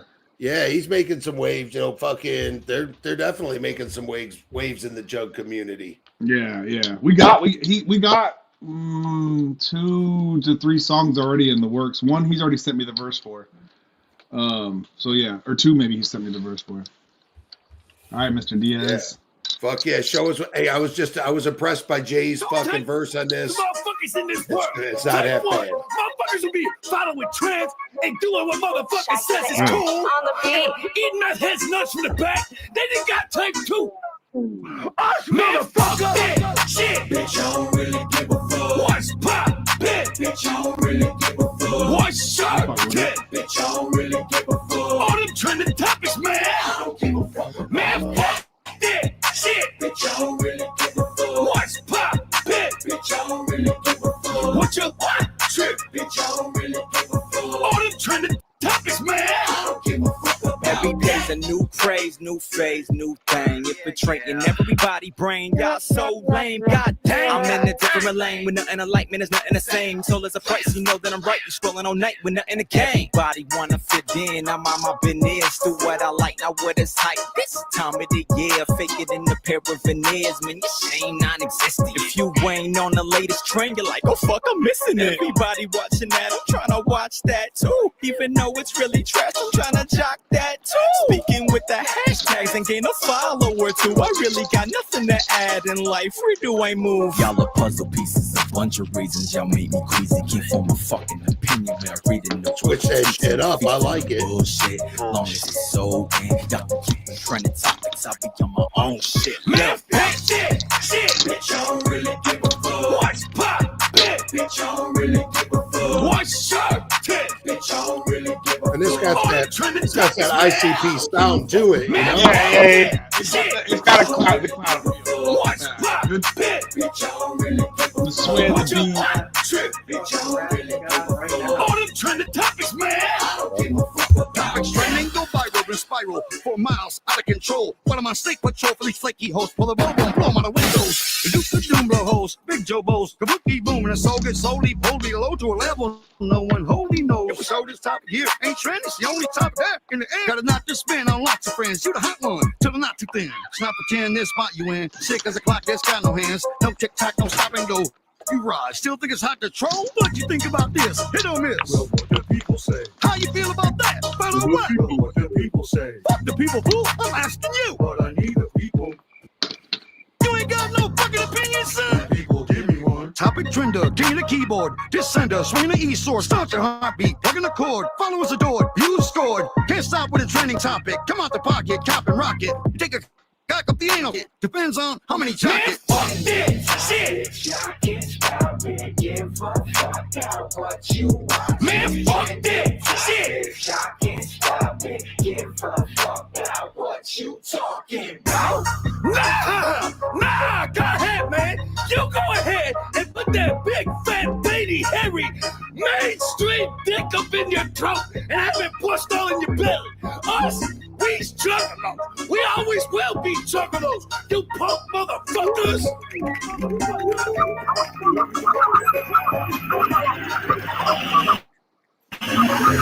Man, fuck this shit. Bitch, y'all really give a fuck. What's poppin'? Bitch, y'all really give a fuck. What's shortin'? Bitch, y'all really give a fuck. All them trending topics, man. I don't give a fuck. Man, fuck this shit. Bitch, y'all really give a fuck. What's poppin'? Bitch, y'all really give a fuck. What you want? Trip. Bitch, y'all really give a fuck. Not terrible. All them trending topics, man. I don't give Not terrible. I don't care if you rap niggas is trending topic, this shit is garbage. I'm fantastic. Garbage. This shit is garbage. Trending topic. Good garbage. Yeah. Garbage. Yeah, and like I said, there's a couple of them on there that are some decent tracks that I'm like, all right, this guy got some sound to him, got some good production to him, got some bars. I feel like you're a pretty hard guy. Ooh, was that a You know what I mean? So for you to say that, I'm gonna have to go check this out. He's all right. He's hot. He's hot. I seen him on some. He was in the Cypher shit or whatever that was at the Gathering a couple years ago. Yeah. And like I said, and I feel like the guy's got good energy. He can control the crowd. He just played J-Day and shit. Like, you know, he's coming up and he's doing some shit. And I'm like, all right, he fits in. You know, he does all right. It's a little flexy for me, right? Because I don't got a bunch of chains and, you know, I got a bus pass and shit. Like, you know, whatever. He got fucking. What she said? Remember the Dr. Dre Chronic 2001 album, right? The second Chronic album he did, and what's the comedian on there? Eddie Griffin. He's like, what happened to fall in love with a ninja with a bus pass? You know what I mean? He's like, oh, she had the old keep an inch baby. Talking about I was only with him for the weekend, and the bus pass line. That's what that reminded me of, the way you said bus pass. But yeah, I feel you. Yeah. Shout out to the I used to ride the bus in Miami, bro. Shout out to the bus pass. Yeah, shout out to the fucking bus pass. You know, you got to do what you got to do and shit. But you know, it's good. It's good to see people get up there and, you know, shit like I said, if you got it like that, rock them fucking gold chains and shit. Flex it. You know, Wacko catches a lot of shit for being a flossy juggalo, if you will. You know, they say like, oh, that doesn't really, you know, that's not juggy and shit, whatever. I mean, his shit's a little bit more like bricky than the clowns, but do the clowns not rock ice and shit sometimes too? I mean, like, I do say he needs to chill out on flashing all that money. Most of us don't. I don't know. If I had it, I wouldn't wear that. That's just me. That's there was a time in my life when I was a lot younger, like teens, and was selling a lot of weed and acid and shit like that. And I had fucking carat fucking platinum fucking holding whatever fucking diamonds in my shit and a Movado watch and shit like that. It was like that, but like I learned like real quick, like that just brings attention. You know what I mean? And I already look different, no matter even without the beard, and I always cause attention. So I learned quick on like not to me to do that, not to say anyone else can't do it. I know he catches a lot of flack for it, and I know he catches flack for the money, but I will say this. He did have a good comeback when, you know, everyone was like, oh, because he threw out a bunch of dollars on stage, and everyone took that like, a lot of people took it disrespectful. And he says, yeah, but they were jokes on you, they were poop dollars. And I was like, okay, touche. Right, I mean, if you're gonna come back and you're gonna fight the, you know what I mean, you can't fight the junkie crowd on that. I don't know. They looked a little too clean to be poop dollars. Oh, I'm sure they were, but I'm just saying online he came back correctly by saying, what else are you gonna, you know what I mean? Like, and he's got a great comeback story anyway. Like he was robbed and shot and shit. Yeah, I'm friends with. I was telling them earlier, like I'm super friends with Yak. Like Yak stayed at the crib for fucking like 3 or 4 days in Vegas the other day, and we always. That's awesome. Yeah. Yeah, I know I know a lot of to that. I don't know Wacko like that. I mean, we know of each other, but I know Yak, and I knew when all that happened and shit, and remember him in the wheelchair. Yeah, that was fucked up shit. So that's a great comeback story. Anyway, here, what about what about Airheads weed, Willie? Let's get your efficient. Yeah, I know you fucked with some Airheads before, right? You smoked some. I've smoked it. I think is it a hybrid? I don't know. I want to say it's more of a heavier. I think it's more heavy on the hybrid. 9. Which Airheads is his brand, but I know that he comes with a bunch of different kinds and shit. He always has like some Stankenstein or some fucking, what are some of the other names? Goofy ass names, like good names. The death one was good. I don't know what to call out fucking dead. I literally smoked like Yak. Like I said, Yak was at the house the other day and had the big fucking Airheads bag that he be, you know what I mean? So, I mean, I've smoked it with him. I think it's good. I don't think there's, you know what I mean? Like, is it my favorite weed of all time? No, but we all have that favorite weed of all time. You know what I mean? But yeah, Wacko's got. What's your favorite weed of all? What's your favorite weed of all time? Then I was telling them earlier that I think there's a strain I had smoked called Blue Moonshine, and that's probably one of the most potent things I've ever smoked in my life. But I've smoked growing up. I smoked a lot of like hippie weed and like buds just grown in the fucking the woods that were just astronomically nasty. You know what I mean? Yeah, you know what I mean. So, but no, I mean, I'm just saying like that. I'm not putting Airheads down. I think Airheads is the top. It's a top shelf. I think what he does, he offers a quality product for a quality. I personally overpriced. I always well. Depends where you're at. Because I feel like it's going to get taxed because the clowns are involved in everything. I've always like I've had my own strain. We've sold in dispensaries in Los Angeles. We've had our own waxes, and we're talking 8 years ago, like 2 years before my daughter was born. So I had done a lot of that, and I'm still in talks with the farmer. He had cancer, so we had stopped doing some things. He actually wants to get things going. Puff Sauce in Cali. That is like the original and OG fucking like mix your fucking like lean type shit, but you know, weed shit. On their 2,000 milligram bottles, they were sponsoring people, and like I was one of the sponsors that had my own flavor. It was like strawberry lemonade, and I popped 2,000 milligrams before. Got on the plane was here, and I'm up here. But anyways, so I had done for like 2 days after that. What the fuck? I had done all the weed shit. I had done 2,000 will wreck your weekend. But my thing was, right before that, I was still selling weed in Florida, and it was completely illegal. So I had to always be careful of what I said and how I moved. And you know, even when you heard me rapping about weed, I wasn't really rapping about like moving pounds, at least at the time. I might talk about it now more so. Not trying to self-incriminate or anything. I was really, I'm not saying I was the biggest, baddest thing, but I was really doing that. Yeah, we don't need no self-stitching out here. You can imagine that Miami's a big city, bro. So, you know, I think what he's doing is great. I'm not at all envious of it because I don't have to deal with any of the stresses of it, and I just like to smoke the weed at this point in time. You know what I mean? I moved to California, and I was like, all right, who am I going to sell weed to? You know what I mean? Because even though it was only medical at the time, but I was like, but everyone out here got weed, and the way I was running the game out there, like we were bringing it in from California in a sense. So right. So how are you going to be able to undercut the plug, right? Right. So now we're here, and it's like, well, I could go up north and but it's just like weed's not, you know, like weed's, I don't know, it's just cheaper in California because of what it is. So I didn't want to ever. I was doing the puff off for a while at the gatherings, and people still begged me to bring it back. I didn't do my own weeds, and honestly, at this point, because I was talking to the homies in the past like 2-3 years about doing it, and someone even this year right now is in talks to me about like doing something branded, but I'm kind of like, I could do it, but everyone's got weed.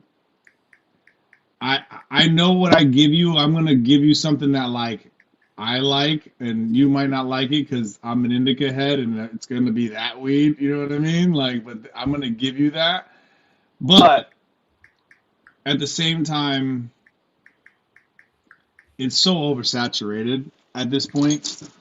You know, people like Whore who used to show up with Whore used to show up with fucking, you know, I don't want to. You get what I'm saying? With the law and get rid of things and right. And you know, like I remember one year him leaving like almost a zip or two at my front lawn. It's the last day. I'm like, what am I gonna do with this? You know what I mean? I gave it to the homies. Like I think I had to catch a flight or something. I don't remember, but right. It just like you said, it's just everywhere. To me, it's not worth it. If I'm gonna do it, I'll probably bring this. If I come out, I'd probably bring the sauce or something like that. But I don't really. When Snow Whoops was around doing his shit, I don't know if any of y'all know Snow Whoops, but when Snow Whoops was around doing his shit, we were doing a lot of the puff sauce, and I just again, I think what he's doing is great. I don't want to. Yes. And a lot of it has to do with the packaging and shit too. You know, it's not that anybody's getting any less quality shit for 20 and 8. You know what I'm saying? You just you're paying for the packaging. 40. You're paying for that. You're paying for the ICP Association. Yes. I mean, let's keep it. You know what I mean? Half of the shit. Yeah, and half of the shit. He's like, oh yeah, we're gonna call this Stankenstein, you know, but really it's fucking lemon cherry gelato or whatever the fuck it is. But I've never. Well, I know they do have like I do know a little bit of the backdrop of it, and I know there's like some. There's like a OG. There's a dude out there that likes to really doing some good shit with growing or whatever that has something to do with them or whatever. But just to be funny, I've never paid for Airheads. I've always smoked it, but I never paid for it. So it was funny. One year we were just razzing. Actually, it was last year, and I said something to Wacko this year at JCW. Wacko was driving by in his cart, you know what I mean, with all his people, and he's coming by our spot or whatever. I was like, it was me or Looney's that said something about, hey man, quit selling that diet weed. You know what I mean? That CBD or some shit. Right. Just to look, bro, you're at the gathering, you're gonna get trolled. You're talking shit, everybody. I said this to Yak. I had told the story to Yak or whatever, and I talked like Whack in person about it, but like I mentioned it to him, but I think maybe I told Yak, I was like, maybe I think he got mad though, because he came back around like 2 minutes later. And went and rolling to rolled up with the bag and went smoke that and tell me that's CBD. Now he wasn't like mad, but he was like kind of like, but he's like comedian mad, but mad. You know what I mean? And Wax said he might not have got it too, just like the trolling that we do there, because we troll shit, bro. Like I'll really tell you Astronomicons that way, motherfucker. You know what I mean? Like, yeah, no, Wacko's a jug. He gets it. I know, but he came back a little like. Hey, let me tell you. So he threw it down. We smoked and he came back and I was like, it was alright. You know what I mean? Like fucking with him. I was like, it was alright. You know? He's got good weed, bro. It's definitely good. You know, it's definitely good. I like what they do. I get the tax. You know what I mean? Like, not for nothing. I'm pulling up with my own shit, period. You know what I mean? Like, so that's just the way my world works. I'll tell you one thing. Wacko came to concert in Cleveland. But cool people. And I had met him at the gathering and stuff, whatever. We had a few laughs and shit. So I'm like, all right. I've never been to a gathering. I once or twice. And they come to concert in Cleveland. So I'm like, all right, I'll go fucks with Wacko and shit. You know, why not? And there was probably only, it wasn't a real big crowd. It was probably only like 20, 25 people, something like that. And, he pulls up and he's fucking rolling a couple of fucking big fat ass joints to smoke and shit. He performs and does his shit and he gets done performing and he's like, hey man, y'all want to go out and get something to eat? My treat. I've heard he does shit like that. All 20 fucking juggalos in the place. You know what I'm saying? Yeah. So I was like, man, mad props. Like, yeah, he's making his hands off it and doing shit or whatever. But at least he's willing to be like, hey, I still want to just like party with some jugs and support back, and show the love. And that's why I think that's why like he won my heart that night. I'm like, fuck yeah, And I think that's why no matter love or hate him, I don't think anyone really hates him for the most part. But like the money thing or I see and hear what people say, but like he gives back. Like I know there's some. Rarely, but there's some people out there that don't like me, I guess. And I'm like, bro, I've never done anything to anybody. And all I do is give to the community. You know what I mean? Like, you can buy my shit, but if you really don't have something, I'm going to hook you up or do what I can to look out for you, period. And I've fucking helped save ninjas passing out on the lawns and let them sit in my RV overnight. You gave me some lighters a couple years back and shit or whatever. Yeah. I was walking by the booth and shit. He was like, here, man, have a couple lighters. When I say family, it's really fucking family, bro. Like, I'm an only child. So when I say family, it's really family. You know what I mean? Like, all y'all, if anyone needs something, or bro, if I got food on my plate and you're like, well, I haven't eaten all day, bro, I'm giving motherfuckers my last, like, yo, this is my, all right, you go, I just bought this, but you go, you know what I mean? Yeah, you really don't have something. I got you, dog. Like that's what it means to me. At the gathering, I like that vibe of shit. People hear a lot of horror stories and shit like that, but it is really like the most, like sharing place when it comes to shit like that, man. Like, and I think that's why he gets the love he gets. Food, yeah. And you got to be like that. And you're in the trenches too, though. Like you're doing it. You know what I mean? You're out here. I listened to a track you did the other day. Last week I was on a podcast. It was your birthday and shit. So like I listened to the one with fucking No Emotion. And it's an old ass track, dog. Old ass track. Fucking banger though, man. Fucking banger. It was the oldest video on your YouTube. One time? I only hit the joint one time. Yes. And rather, yeah. There's another YouTube that we used to put everything else under. It's FTM Studios. That's where the oxygen break videos and everything else. There's a bunch more videos. But when I branded everything just to put under Willie Hayes at the time, that's everything's split up. Hey, but yeah, I like that though. I've always been like a No Emotion fan because he's real fucking whack the fuck. They just played the Lord Hayes video on No Emotions. Fucking they go on every Sunday or whatever. Podcast. Yeah. That's Jason. That's the homie. You know what I mean? Like I first met him not through music. I was in film school, and as I was telling Lee earlier, like I was doing this shit called Hugo and Super Dave, right? There are these characters that I wrote, and there's these short films that I made for Hugo and Super Dave back in the day, and commercials and all this other shit. Like they had their own T-shirts, like we were selling all types of shit. Like, but Jason had hit me up because he had seen my ad probably in like Craigslist or something for acting in this role, and we were gonna try to eventually make him do this thing. And then I found out he was No Emotion, and then my friends knew this dude named No Emotion, and so it kind of intertwined at some point. But originally he had hit me up to be in a film of mine, and that's a cool that's the homie. I seen him with the mask off though, and then I was like, okay, fuck it, it's all go for. Last time I was down there I was down in Florida last time, Miami. I went down there for COVID. Probably not the place to go, but I went down to Miami, and I was messing with this chick at the time. She's bad. And probably bad for you. She got a baby with somebody else now, so she ain't. She's bad. Yeah, but she's bad, dog. We were down there, and I linked up with my boy Ben Working, and we did this fucking album called Four Cornered Room, and he wanted to jump on one of the fucking verses. So I let him on, and I'm in Florida. I'm like, bro, I can't think of anyone else I want. There's been No Emotion. Let's shoot this music video while we're down here.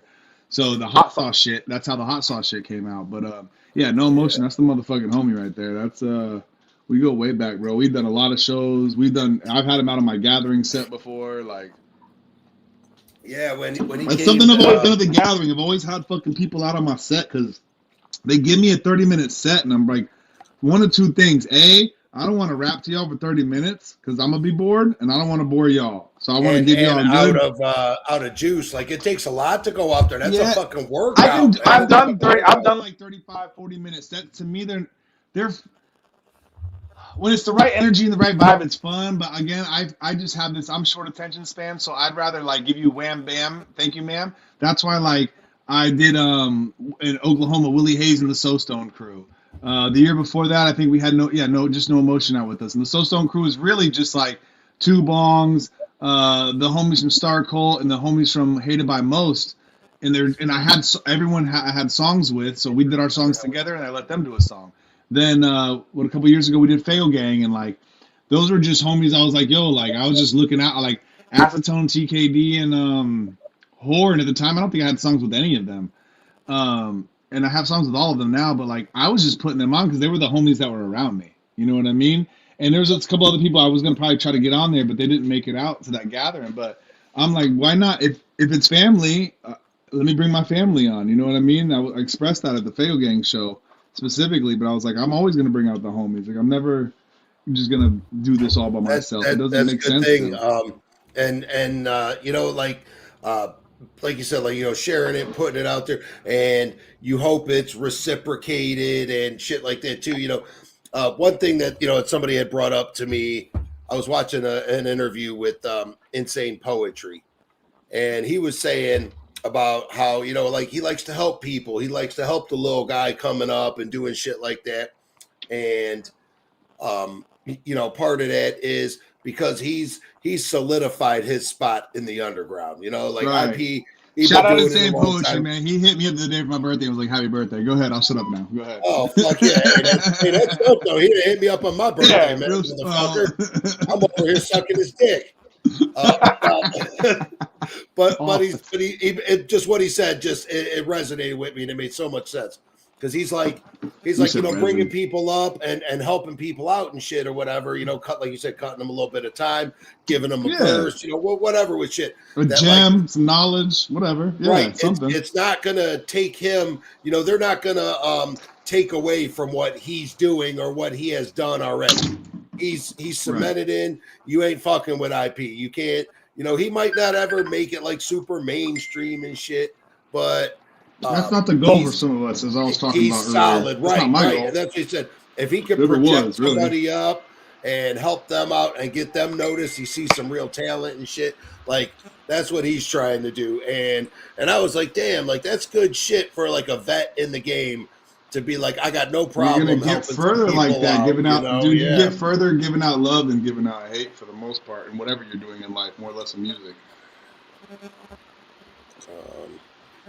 I'm gonna copy this. All right, then I'm gonna send it to you. Whatever. Do you shower with that in? Do you have to like condition that? Yeah, absolutely. Like a condition around it. Oh shit! No beard. Holy shit! Is that you? Yeah, it's Willie Hayes. This is like me, my whole like these. My ear, I'm rock that shit. Holy shit! You used to be cool, dude. Pop that shit. Y'all TikTok that shit. We were hood, bro. I ain't got no watch because I ain't got no time. Yeah, the younger days. There was a little less fuck to give, you know. And they watch me because I'm watching them. I don't give a fuck about the rest of them. That's just a freestyle off the top. For the money, fuck them, man. I give a good goddamn. I walk around the streets with more than a gram. More than a gram. Bomb diggy. I'm digging this nitrous rap though. So much I shit like the cluster, like, hey, Willie Hayes, slow down. You don't need another Dutch. I'm like, bitch, move out my way. I don't smoke enough. I gotta smoke to calm my nerves. I don't give a fuck about these herbs. I'm smoking nerves, motherfuck their words. They hitting curves. They ain't doing shit. We was on some like real braggadocious shit. That's rap, you know what I mean? Like, yeah, exactly, yeah. You want to switch it? You could get it. I flip back. We're out of fucking Miami right there, actually. We're some little restaurant. Just freestyling. See these palm trees blowing in the background and shit. Right? Yeah. Right off the tree, bro. 305. I can't believe out of all things you pulled that up. I was like, whoa, I haven't seen that. You went back. You said FTM Studios. I'm gonna go dig that. Let's go to Willie D Hub. Let's go to Now, how old is that? That's 10 years? Oh, more than that, bro. I've had the beer for 10 years. Okay. That's probably like... It's like 16, 17 years old, 2008. When? Oh, damn. All right. 2008. Ben out here. Yeah, I was doing music with my boy Big Fee back in the day, heavy. Like, we was like, you know, if he was on like not really like gangster shit, but like we were just more in that vibe of like where we were at in life. You know what I mean? I don't know. Hell yeah. I'm older now. I got a kid. It's different. You know what I mean? Like Yeah. we wasn't you like guys drive-by. fuck with them Replicon radio guys at all? You ever seen any of their shit? Couple of old Replicon guys. radio. That's not. Wait, hold on. They just invaded us yesterday.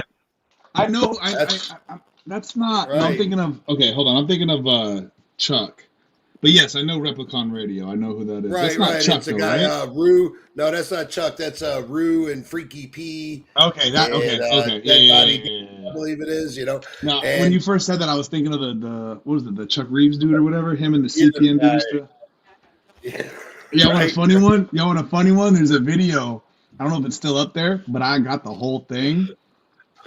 So there's a video. I'm gonna give it. Fuck this. We're gonna go in real quick. Sorry for everyone involved. We're gonna go in because y'all brought my name up. We're gonna go in.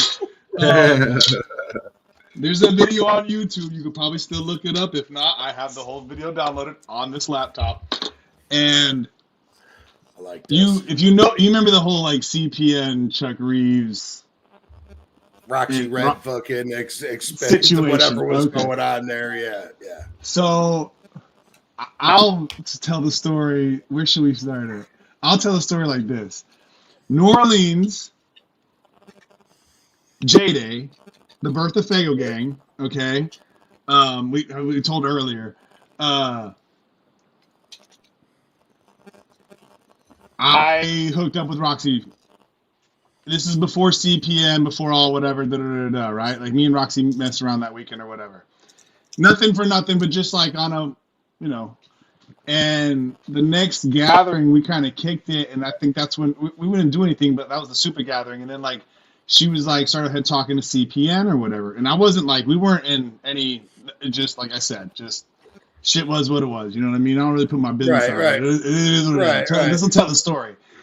So then it's the next gathering after that, when they're together, we're back at Legend Valley. Like we had kept on bumping into them or whatever. And bro, I have no like. I'm not looking at your girl. I'm not saying I don't like. She's like cool people, but I don't care about your girl. Like in the sense of like that. It's like in that. And even so, that like regardless of what happened, like you're still going to show respect. You're not going to go right up and flirt with her in front of him. You're not trying to cause. I mean, like I'm not trying to do none of that. Like we're cool. We messed around. But she's seen your wiener, so shit's weird when she's around. Well, no, shit was weird to him. Apparently, right? It was weird to him. Right. We kept on bumping into him like, oh, hey, what's up, and and like, you know. But I'm just like, hey, what's up? Like, y'all are just like, not for nothing. We that was it. That was it. Like, it wasn't like, you know, there was all these feelings or some, you know, weird shit or whatever. Like, so then at some point in time, like, they made it weird. I had sent my wiener, made it weird. And at some point in time, I had like sent her some free merch or whatever. You know what I mean? Because she was the help of like the, you know, the everything of Fago Gang and her like glitter glam crew or whatever the fuck they were. And she's trying to promote and get shit out there. Right. So there's nothing. nothing. I'm not trying to holler at you. So the next thing I know is I don't hear from anyone for a while. Their all lives go to shit and hell or whatever, and whatever happens on the internet happens on the internet, right? And the whole, it's funny you have the hatchet head, but the whole hammerhead shit situation or whatever. And then at some point in time, I guess Roxy had made this video because they're all recording each other, right, for content. And honestly, it was like Jerry Springer of the Juggalo world. The shit was great if y'all were paying attention. I wish I wasn't paying that close of attention. I tapped in a little afterwards because at some point in time, someone alerted me to, I guess, CPN talking about, they like, oh, you didn't hear, like CPN was talking about you on the internet, like, you know, like talk, you know, I'm like, so I go listen, and there's these like, what I ended up doing was I took these audio samples and put them onto like this like EDM type beat. I gotta get it like mixed properly, but this shit is fucking funny. And he says on there, she says something to him, she's like, oh, she's like, what, you didn't like the nudes? Like, their shit is already going off. I think, like, she's probably already fucked Chuck or whatever, you know what I mean? Like, and she's like, you didn't like the nudes? He's like, they're lackluster at best. I mean, you gotta hear this conversation. It's a fucking prime conversation, bro. And then he's like, why don't you pretend I'm someone fucking random? Why don't you pretend I'm WIL E HAZE, bitch? and I cut this part out of the song, but he follows up and he's like, why don't you pretend I'm Bobby Doe, bitch? I guess you from Bobby Doe, right? So I'm just saying, this is all on the internet, bro. I'm not making this up. I can play you the fucking audio right now. As a matter of fact, Swell, hit me up. I'll send you the rough cut. At least I'll send you the rough cut. Remind me. But there's this. So there's these things that he was like, you'd have to listen to the conversation again. I cut it up. I don't make them say anything necessarily miss out of place, but I just kind of put it on beat and whatever. But there's these funny things, and it's like this is what happens in the evenings with Willie Hayes. You get the truth. But there's these funny things where she says something, and she's like, I guess it was the Fago Gang shit, and he was like, yeah, you think, bitch, or something like that. You know what I mean? I guess because I'm sitting in the Fago Gang stuff and it intruded in their stuff and like whatever, and they were to be married or whatever. But like, I totally respected y'all like that. I'm not trying to like smash. And there's nothing like getting drug into somebody's drama with shit. Yeah, dude. It's so hard in this shit, and then or like clicky, because then it's like, you fuck with this guy, so now I'm not gonna fuck with you because you fuck with this guy to fuck with this guy to fucks with this guy. You know, I get why like rappers aren't political and don't talk out against the presidents, because at this you get to a higher level where like you lose fans if you talk about certain things in certain ways, and I'm creating my music for the feeling of the music. I'm not telling you how I raise my kids or how I eat, if I'm vegan or not, or what you should do, what the right thing to do is. Or no, I'm not trying to preach life to you. You go find out where you want to find that. I'm not one for that. I'll find my own listen life, to fucking Playboy the Beast. You want that? I had mentioned it to Roxy out of respect. She heard the Lord Hayes shit. And she's like, I love that. It's a great sound for you. I thought it was a dope comment from her. But I did mention to her a while back that I kind of had this song I was working on, and I honestly, I'll run it by her before it's ever released. I don't want it to be like something that if she's like, I don't want this because it's against my music or something she's doing or whatever at the time. But if she finds it funny and hilarious or whatever, then let's fucking rock and roll, because it's fucking funny, dude. It's like, he's like, pretend I'm someone fucking random. Pretend I'm Willie Hayes, but she always beats like, you know what I mean? Like a fucking like rave type dance party beat. Oh, Lord Jesus, it's a fire. Oh, God. Was it the Fago Gang shit? And I chop it up. That was hot. Was it the Fago Gang? Like, yeah, there's some funny parts in there, but yeah, like, and it's more than just that. Like, there's some more lines in there, but like, how are the nudes? Lackluster at best. Maybe you should pretend I'm someone random.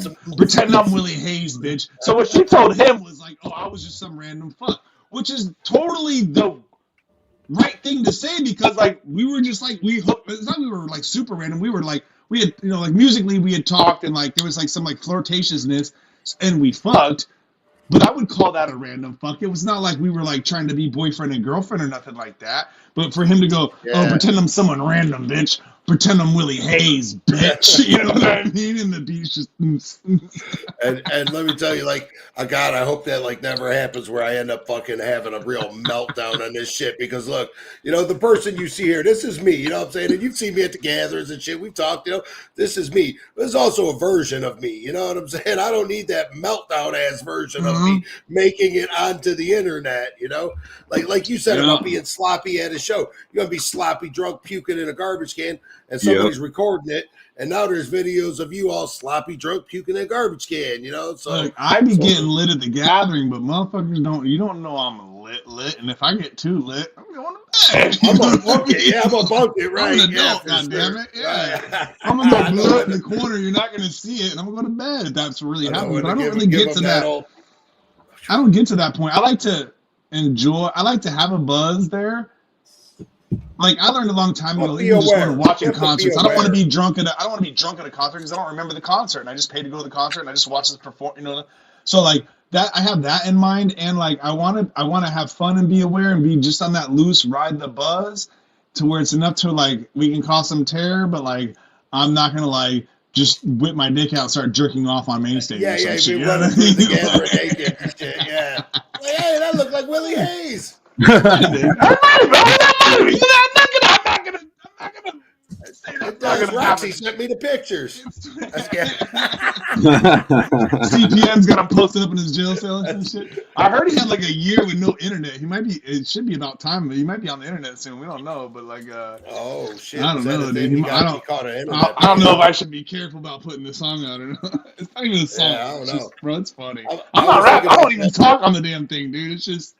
Hey, it's funny. Because look, I try to extract some LOLs out of all this shit, right? I'm looking to have some fun with this jug of shit, so I'm like, well, who do I want to have on, you know? And I don't want to have like somebody too fucked up on, but you know, because I've been thinking like, oh man, maybe I should have Boy Blue on, and then I'm like, who's Boy Blue? Boy Blue, he was a Juggalo podcaster dude, and like. He would go on, but he was just a wreck. Yeah, he lived at his grandma's house, and there was like video of him getting arrested, but like the cops wouldn't even let him get in the back of the cop car because he had bed bugs and shit. So they made him walk to the jail, and like the whole thing's on fucking YouTube. Just bro, I need to go down this. Now that I say it, I'm like, because it sounds sad, but like. I need to go down this rabbit hole, bro. I need to understand this. Like, this helps. Check out Boy Blue. I've been looking into it a little bit. And, okay, damn. From what I've been learning about it, I'm like, this is like fucked up. Like, I need to get this guy on here and talk shit to him. I don't know. You know what I mean? At least if I can get him a GoFundMe or something, bro. Like, no, he's always on there. He's always begging for change. Listen, he's always on there begging for change. So he's like, he's on his way to. Listen, he's on his way to jail walking and talking about, hey, I need to make bail. Can y'all put $20 on my shit? And like, bro, I put money on Jugs books, bro, or on not on books, but like on helping build. Not for nothing, 2 of the homies got arrested last year and are facing big ass cases from the gathering. I don't know if y'all know, but like, I'm not gonna put like but 2 of the like. One of them's the homie, and the other one, like, I know and have met before, and I was like, oh, I remember you, like, type shit. And we've kicked it, and we're cool, but one of them got popped for mushrooms. I think the other one got popped for, like, mushrooms and DMT. And one of them was at the gathering last year. I seen it all go down, in a sense, because I saw the cops there. We were going down to go get something. Obviously, I can't do anything. I'm walking, you know, I walk back by. I check with his girlfriend later. They or his wife, I'm sorry. Raiding the campsite. I seen him raiding that fucking camp. The one by Main. Okay, the one by Main. If you're going up from Main Station on the right. Tent. Yeah. Yeah. So and the reason they got them, and I want to try to put the word out this year. The reason they got them was the signs. Well, I'm guessing that those they had it on the sign, so the cop was like, "Okay, well, you know what I mean?" Yeah, but they're the dude with the DMT that always sets up there and shit. Like they're there all the time, every festival. That's not just a gathering thing. No, I know. Yeah. The you know who I'm talking about? That's always there. They're always there, and that's the wife that I talked to. He's out. And I've talked to both of them, but the other dude I believe is still in jail, and his bail was like $250,000. It was retarded, bro. Yeah. Even at that, I was like, even if they wanted like, what was it, 10%? So that's $25,000. Because I was like, okay, what can we do in the Juggalo community? Getting bad. $1 something, but it's like, no.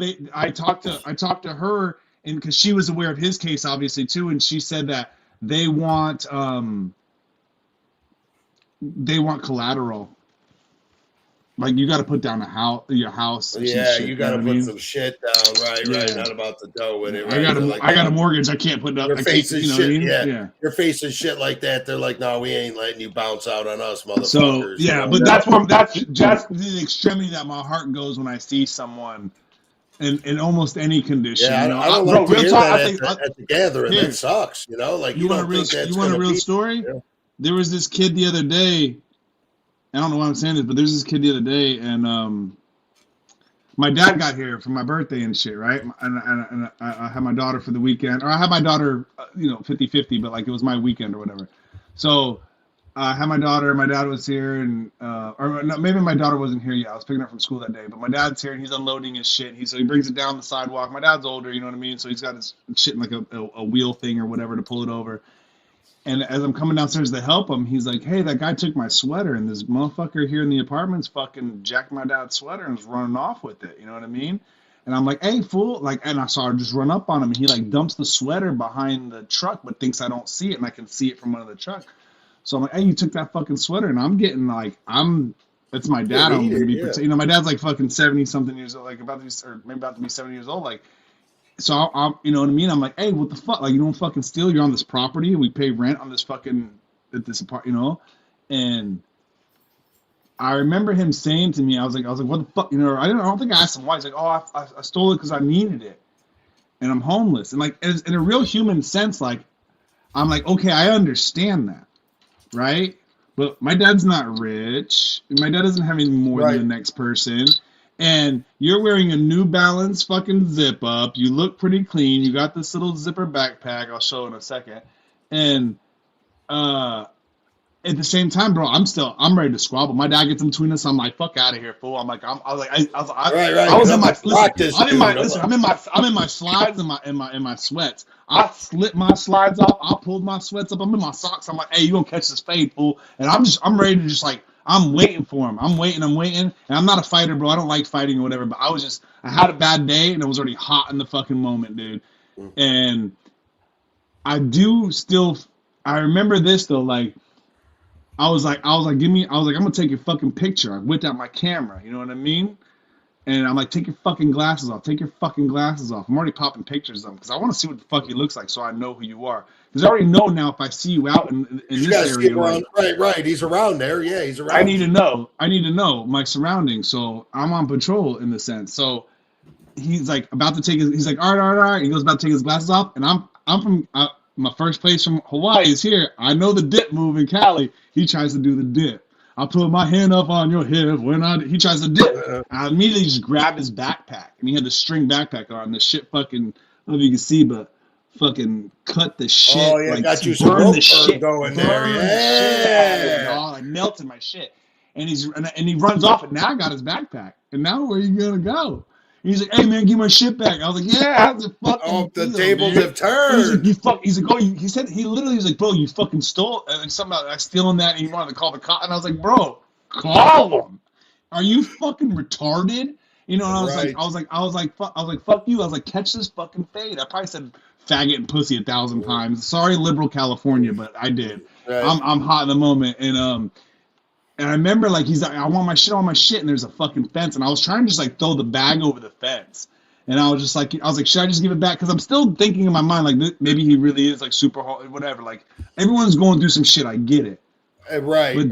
But this all started with him stealing from an old man. You're not from here, and you're here seeing somebody or whatever. Don't shit where you eat and learn your lesson. So I took the bag. I fucking flung it. I tried to fling all the shit. Bro, all the shit just comes flying out of the bag. So as he's getting that shit, and he's like, come see me in the alley. And it's not really an alley. It's a walkway through, like, a see-through black metal fence. It's not I was like, you fucking wouldn't catch the fade right here. Like, what the fuck? We're right here in the street. Why the fuck we need and to go to the alley? You want to go to the alley for what, bro? You're going to try to stick me over there? You stick me right here, fool. I'm down. Let's go. Let's get it. Like, I'm not scared of in that sense or whatever. Like, and he went to go picking up his shit, and it was funny later because I went out there to go smoke, and like I had noticed like some of his shit was still there. Then later that night, one of his homies I saw him on a call on a scooter, and then he's like picking up shit or whatever. I'm like, bro, I wonder how many bags of dope probably threw out that shit.